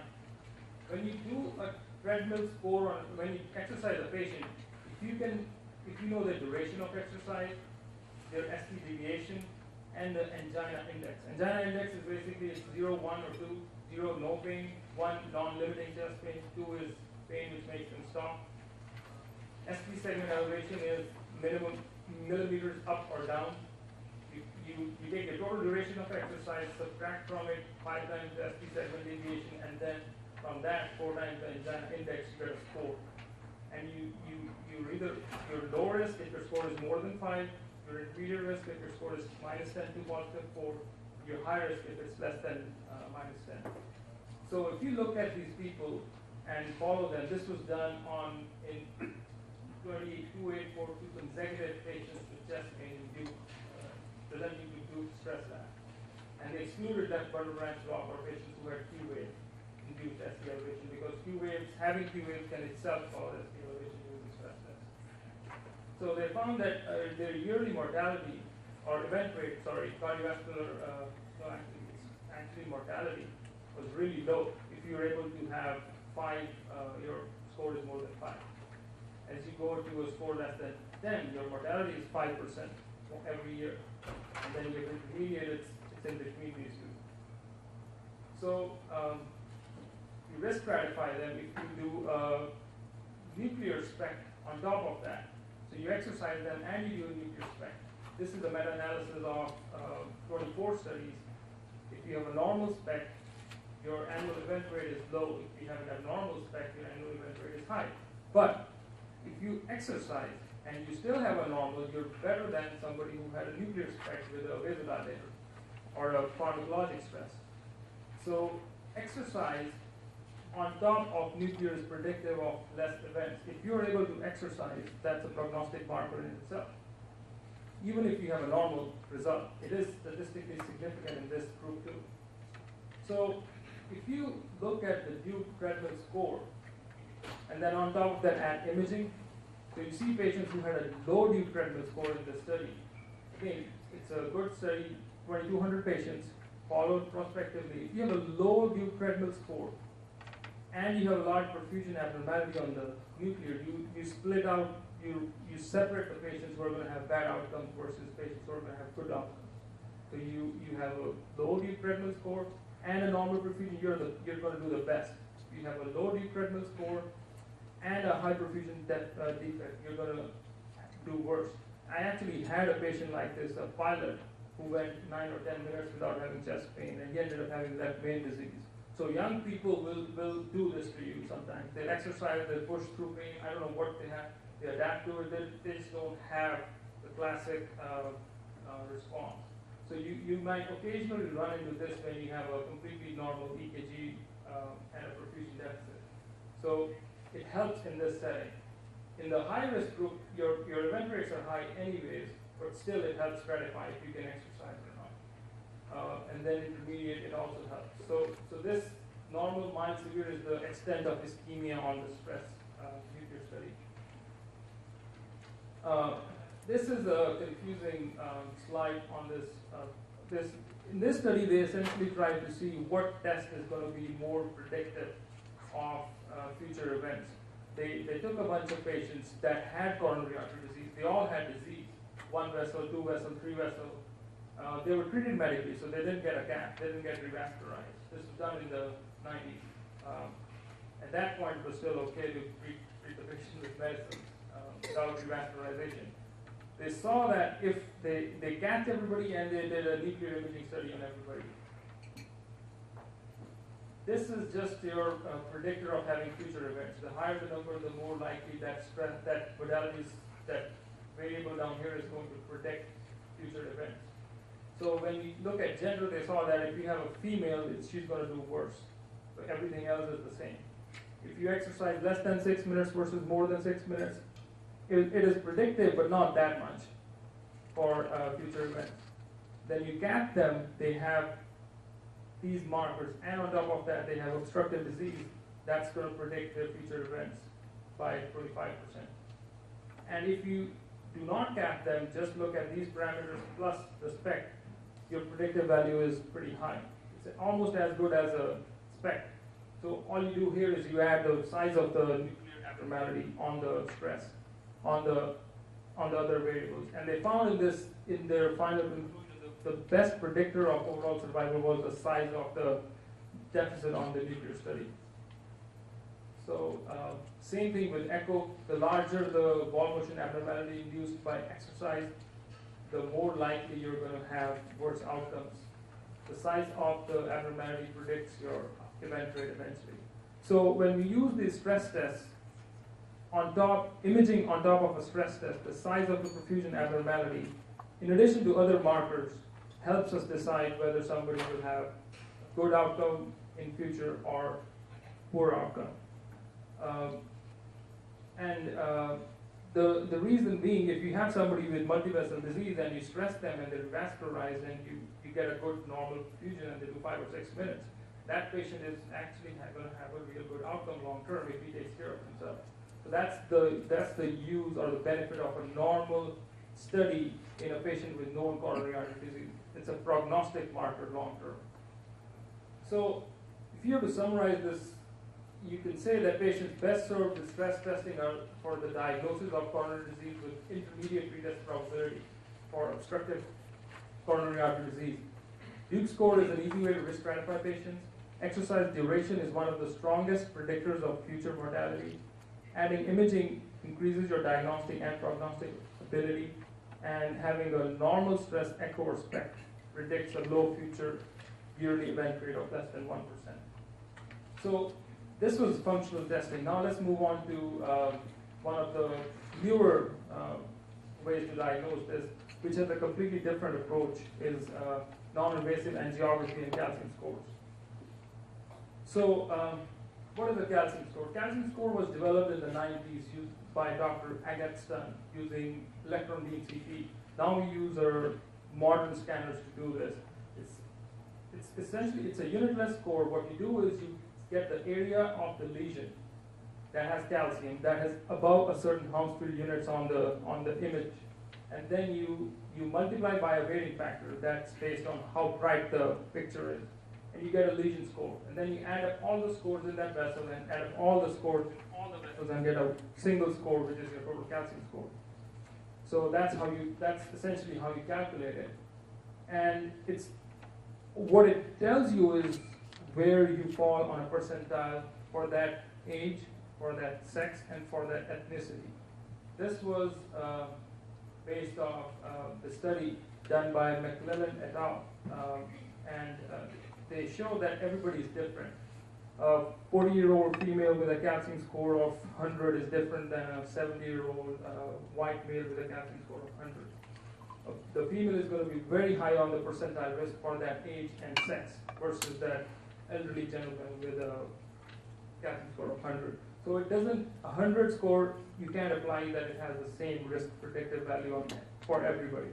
You can use this website. Just basically, you just plug in the data and it gives you a percentile for that particular patient profile. So what does coronary calcium mean? This is based on multiple pathological studies and multiple CT reports. This is from the AHA expert consensus document.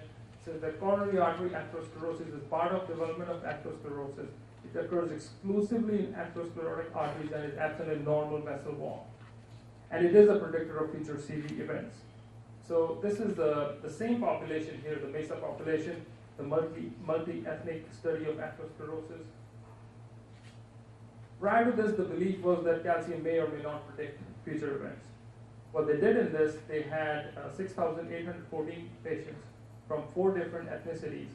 They were white, African American, Chinese, and Hispanic. And they did calcium scores and they followed them. And what they saw was that your calcium score is low, your event rate 5 years is really low. As your calcium score goes into the higher range, so does your risk of having future CV events. So, but this is a broad population. They didn't split them based on their other risk factors. They're just looking at calcium score. Here's a newer study. It's actually interesting. In this study, out of the same population, they tried to pick a subgroup which resembled Jupiter. Jupiter was a study in which they looked at patients with relatively normal LDLs less than 130, to predict who would benefit from statins based on their CRP levels. So here what they did was they took the same patients, they excluded patients with high LDLs, they excluded patients already on lipid-lowering therapy, they excluded patients who had diabetes, they excluded patients with high triglycerides, and they excluded patients with renal disease. So they had only 2,083 patients left. And then they split them into high risk, low levels of CRP or high levels of CRP. And they had 1,133 patients in the low CRP group, and the high CRP group had 950 patients. So before we get, what they found in this population was 47% didn't even have any calcium in their arteries, no calcium. So these patients might even not have coronary disease, and we gave statins to them. And here you have 25% that had a calcium score more than 100 and 28% 1 to 100. And what they saw in the results was patients who had a low calcium score, it didn't matter what the CRP was, they had a low event rate. Patients who had a high calcium score had a high event rate. And they came up with the number needed to treat for statin use. For a calcium score of 0, you had to treat 549 patients to prevent 1 event. And if your calcium score is more than 100, you have to treat 24 patients to prevent 1 event. So this is pretty impressive from the cost standpoint if you look at it, and the risk you expose the patients when you use statins. So calcium score by itself is predictive of events. And at this point, it's not as strongly used, but I think it has a strong role. So the guidelines, what do the guidelines say? The guidelines say that if you have somebody with a 10 to 20% 10-year risk of having an event based on your traditional risk factors, which would be the Framingham score, which you can just do from go on the website and add up the score. If they fall in this, you can get a calcium score. It's a 2A recommendation with level of evidence B. And it falls when it's 6 to 10%, and they say don't do it when your risk is less than 6%. So that's the guidelines. At this point, I'm not sure what the payment for calcium score is, but that's what the official guidelines support. So moving on to cardiac CT. So you're trying to take pictures of your coronaries on a beating heart. So this has been around for a while, and you just have to be more aware of when to order this. It's essentially a non-invasive angiogram, which if done in the right way has a lot of potential without exposing the patient to the risks of a heart catheterization. So when you see this patient for the first time and you think you might get a cardiac CT, you need to think about two things. Can the patient hold their breath for 10 to 20 seconds so that they can be scanned when their chest is not moving, and they can follow instructions or not, because they have to hold their breath while the patient gets scanned. And they should be able to tolerate contrast, and their renal function should be able to handle about 50 to 80 cc's of contrast. And they should be pre-medicated if they're allergic to contrast. Ideally, their heart rate should be less than 65, their BMI should be less than 40, and there should be absence of severe calcium in their arteries. That would be a 75-year-old gentleman coming in with peripheral disease or high risk of having calcium, or a renal patient. So what are the advantages compared to a traditional approach of doing a heart cath? It's non-invasive, it provides better prognostic data. You're able to see the calcium if you do a calcium score before arteriogram. You can get a plaque burden, which a heart cath is a luminogram. You don't see the plaque sometimes. It's the way the artery models. And for congenital anomalies, it's much better than doing a heart cath. You can spend a long time trying to get access to the patient's artery versus a heart cath. However, it does not still have the same spatial and temporal resolution. It is prone to artifacts and image reconstruction, and you don't get any hemodynamic data. But we have this in mind. This can be a very useful, and both are anatomical studies and do not provide any functional data as stress testing does. So here's a open label prospective multi-center trial involving multiple centers, in which they looked at patients with typical or atypical chest pain suspected for coronary artery disease, and they were referred for heart cath.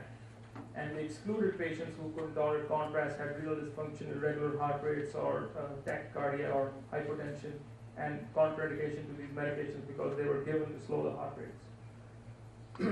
They did not exclude patients based on their baseline calcium score or BMI. So in this, the important point is they split the results into 50% stenosis or 70% stenosis. The value of this test was in the negative predictive value. If you have a normal CT angiogram, you can pretty much exclude having coronary artery disease. 99% negative predictive value. 99%, 99%. Whether you do 70% or 50%.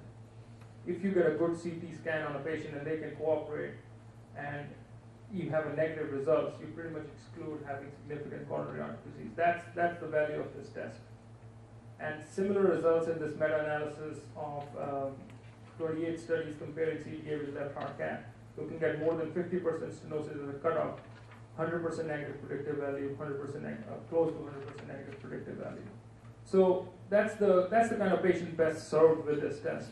Patients who don't have clear ACS, they may or may not have, they fall in between the risk profile, and you don't want to do a heart cath. You're not sure whether stress test is going to help you or not.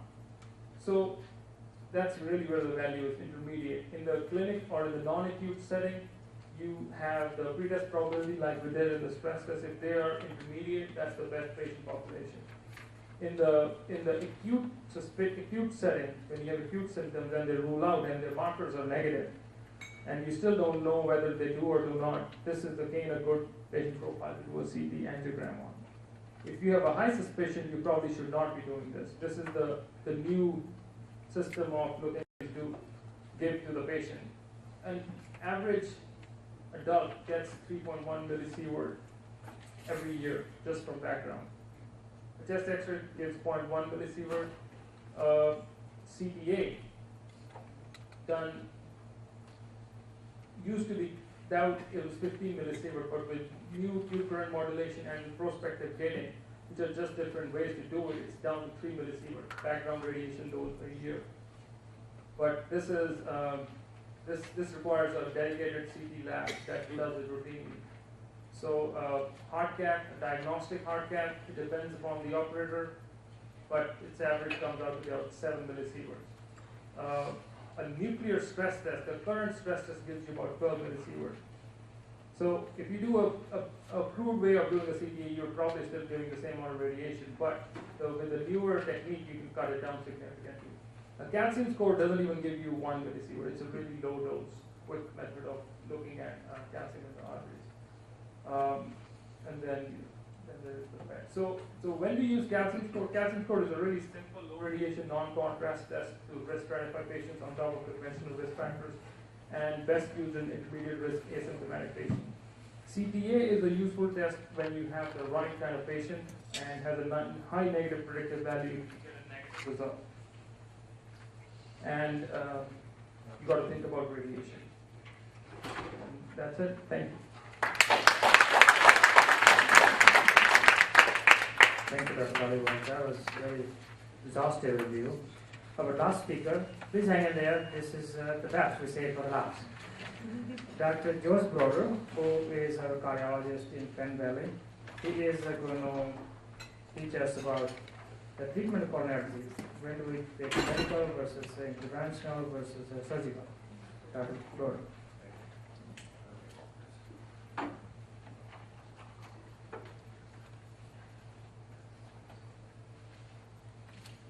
Thank you very much. Let's think of the audience as an Oprah show. You will all be getting a new Oldsmobile when you leave. Okay, I would first of all like to disagree with the title of my talk. There is no versus in this. These are all complementary modalities, and they should all be used in that manner. There is no such thing as medical versus interventional versus stenting. Historically,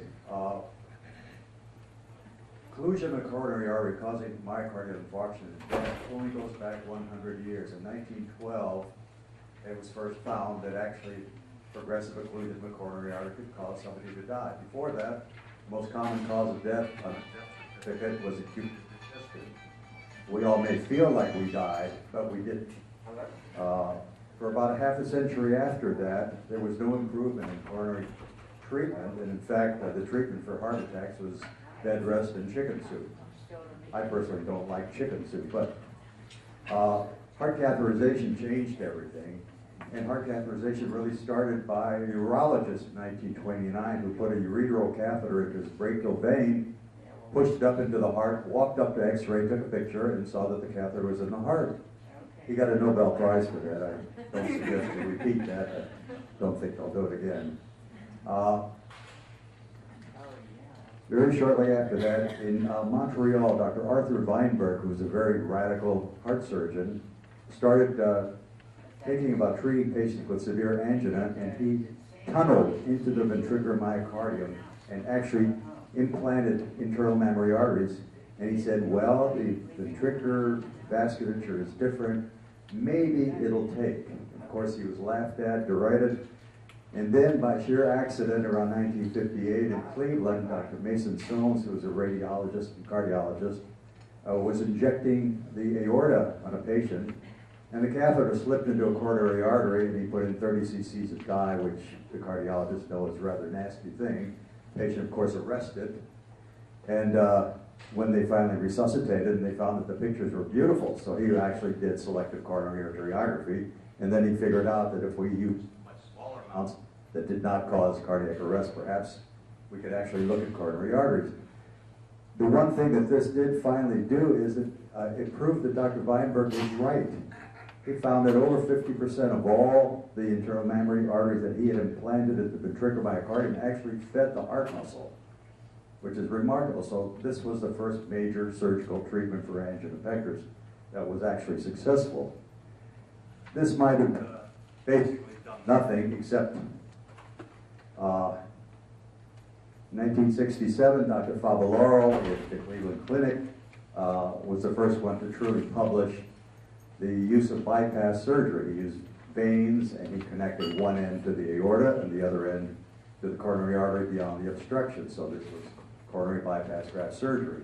1 year after that, internal mammary arteries were used, but never really got that popular until recent years.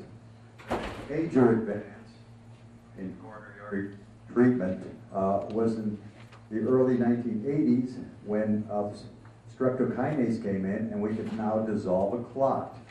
If you remember, until the 1970s and 80s, we thought that the clots that we saw in autopsy were post-mortem clots. Well, very vigorous cardiologists in Spokane, Washington, started doing acute angiography on acute MIs, and he found that the earlier you got to the point of the acute heart attack, the higher the incidence of clots. And this basically proved that an acute clot was the cause of the myocardial infarction, and it was not post-mortem. Since we now had clot busters, we could now treat that clot. At that time, Andreas Grunzig, the man who was referred to by Dr. Laird earlier, who was a German working in Switzerland and eventually in Atlanta, Georgia, started doing balloon angioplasty of coronary arteries. He was a tremendous pioneer, and unfortunately he cracked up his private plane when he was still in his 50s. Very sad situation. From then on, the balloon angioplasty treatment became extremely popular. The big problem with angioplasty, balloon angioplasty, was that there was acute closure very often from elastic recoil.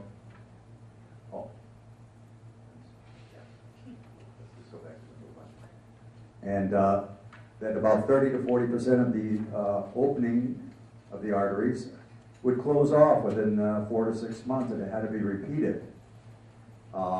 In the early 90s, stents came in. These were initially what were called bare metal stents, which did not have any lining. A stent is basically a metal scaffold, and the metal scaffold basically, I won't go through the basic anatomy here. This is a stent.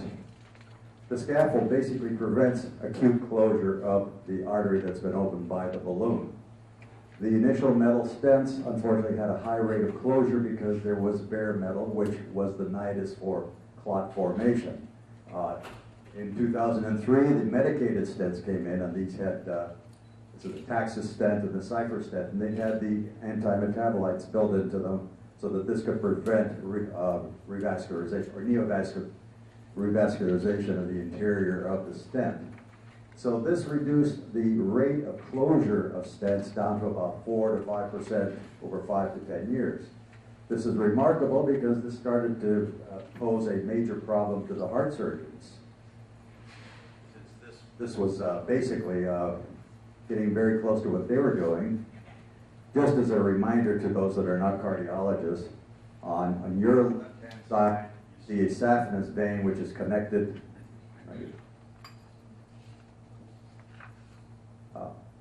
Whoops.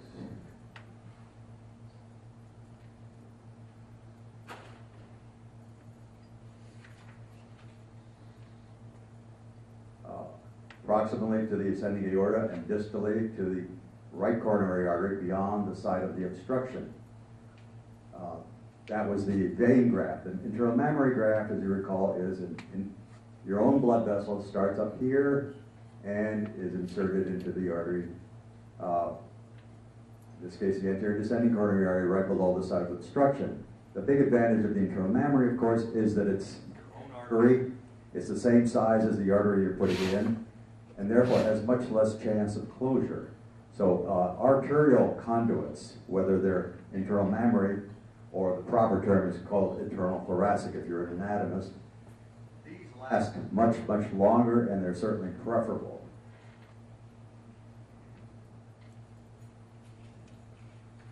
So now we have choices. We have tremendous choices as to what we should do. Here's coronary bypass graft surgery. What are the advantages? More often than not, you can get away with one operation in your lifetime, but not always. Grafts stay open pretty well, especially if they're arterial conduits. You can use the left internal mammary, you can use the right internal mammary. Occasionally, you can use a free graft from the radial artery, which unfortunately does require anastomosis proximally and distally. You can actually even use a gastroepiploic artery from the stomach, although that's not very practical and doesn't really stay open as much as it should. So if you can have arterial conduits, this is a very good operation. It can last basically close to your normal lifetime. What are the disadvantages? It's big surgery. If anybody here has had median sternotomy, they know it's not fun. Vein grafts, if they are vein grafts, if they couldn't get internal mammary artery, may only last 8 or 10 years, and there's a very high rate of stroke and cognitive disorders. The term pump brain is not a loose term. I suffered it. I know a lot of people have suffered it, and it doesn't always go away.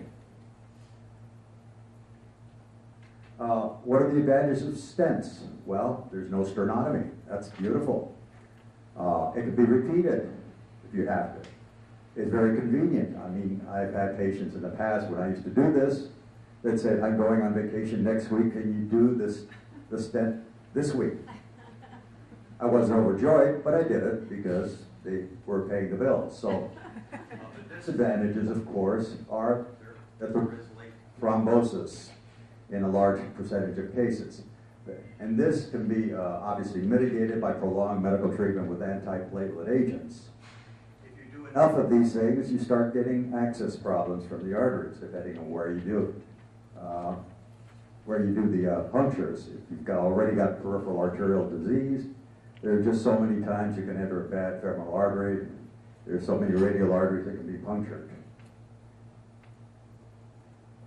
Now we have a special situation, the treatment of the acute myocardial infarction. This, at this point in time, preferably is acute stenting, acute angioplasty. The problem, of course, is that you have to be near a major center or a STEMI center, a approved center that has a 24-hour, 7-day-a-week facility, such as Rideout does, such as Roseville, Sutter, Mercy, etc. You need to get the patient from the initial symptom to the actual opening of the artery, the balloon time, in about 90 minutes. At that point, if you can do that successfully, the chances of having very, very little or no damage is very high. Once you have opened up the artery, it may or may not stay open. If you are so inclined, and if you are in a surgical center, and if the patient has major disease, you can still do bypass surgery. But if you've pre-treated with a lot of the drugs that Dr. Graywall talked about, that may not be very practical because they'll bleed like hell. Patients who've had this, of course, will need intensive medical management later.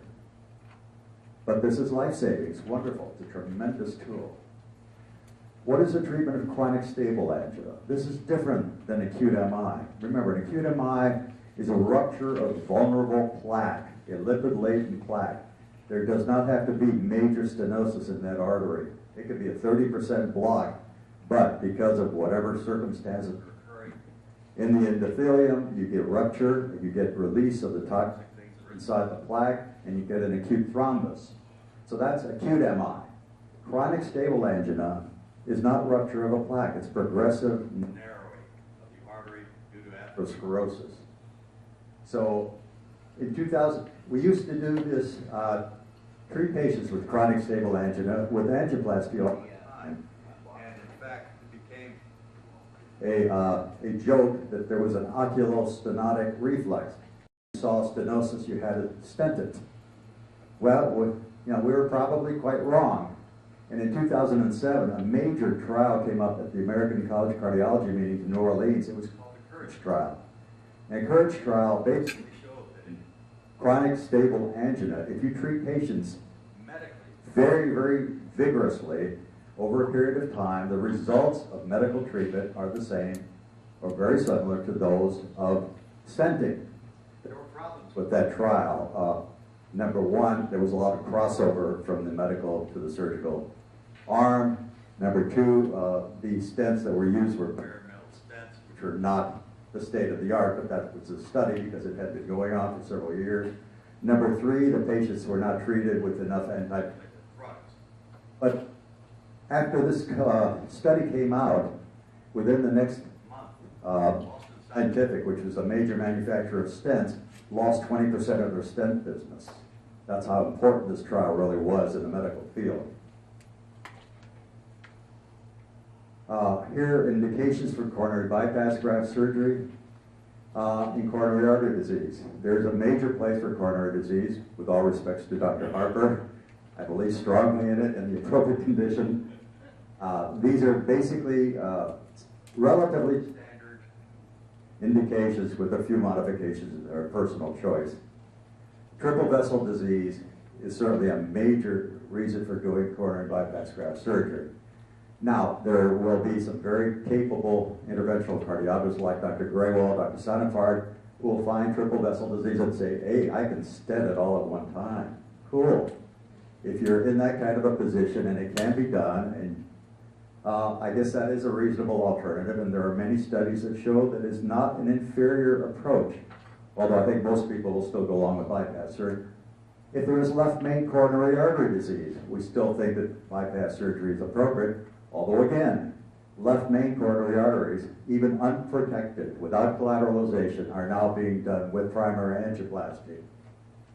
If there's diabetes associated with triple vessel disease, or if there's left ventricular dysfunction associated, coronary bypass graft surgery is probably superior. If you've had a failed PTCA, obviously you're not going to go back to do another PTCA, just go to the bypass.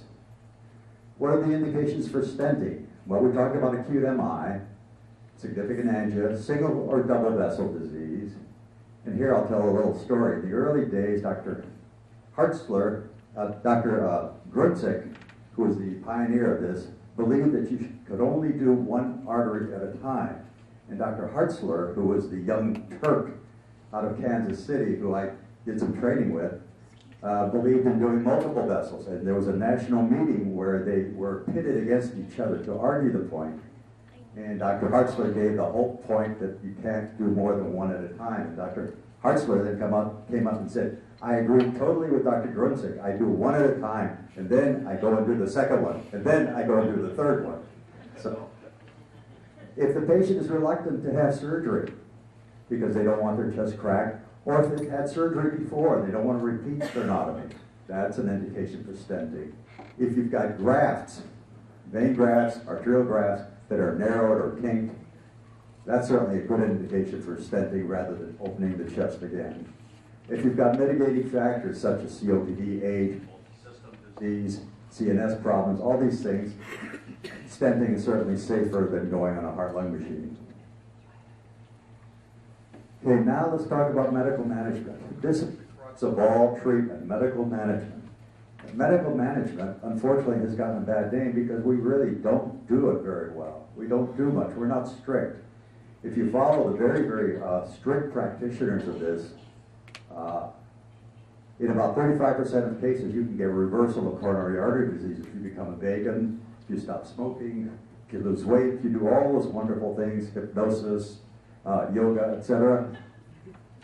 It's not going to happen very often. I hate to say it, but it's not going to happen very often.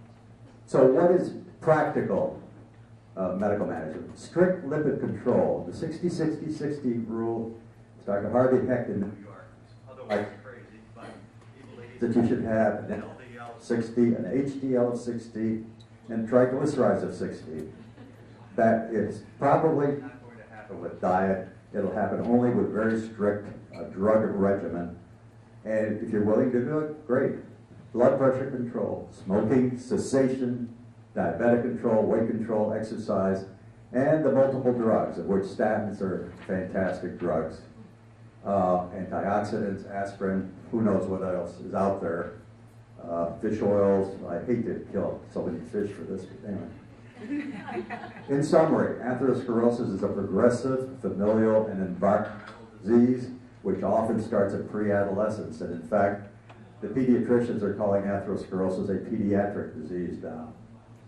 Medical management is a cornerstone of all treatment and needs to be lifelong regardless of what other interventions are done. There is no single approach to coronary disease, and current thinking can change very, very rapidly. Dr. Harper's initial talk was going to be about transmyocardial revascularization. That started in 1930, 1940. So it's not new. Sorry about that. So there is no separation between bypass surgery, angioplasty, stenting, and medical management. It's all part of one continuum. Thank you.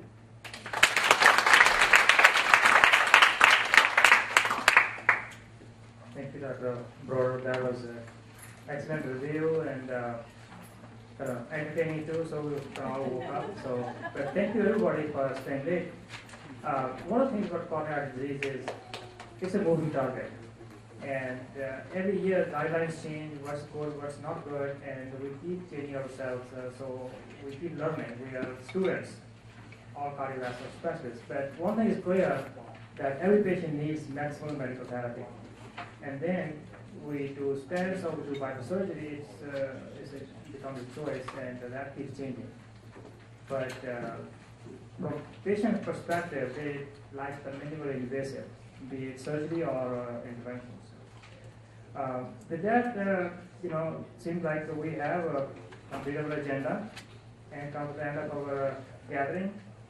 I think this conference has been a success not because we had high number of participants, not only because we had so many interesting sessions, but because we have shared knowledge that will help us better take care of our patients.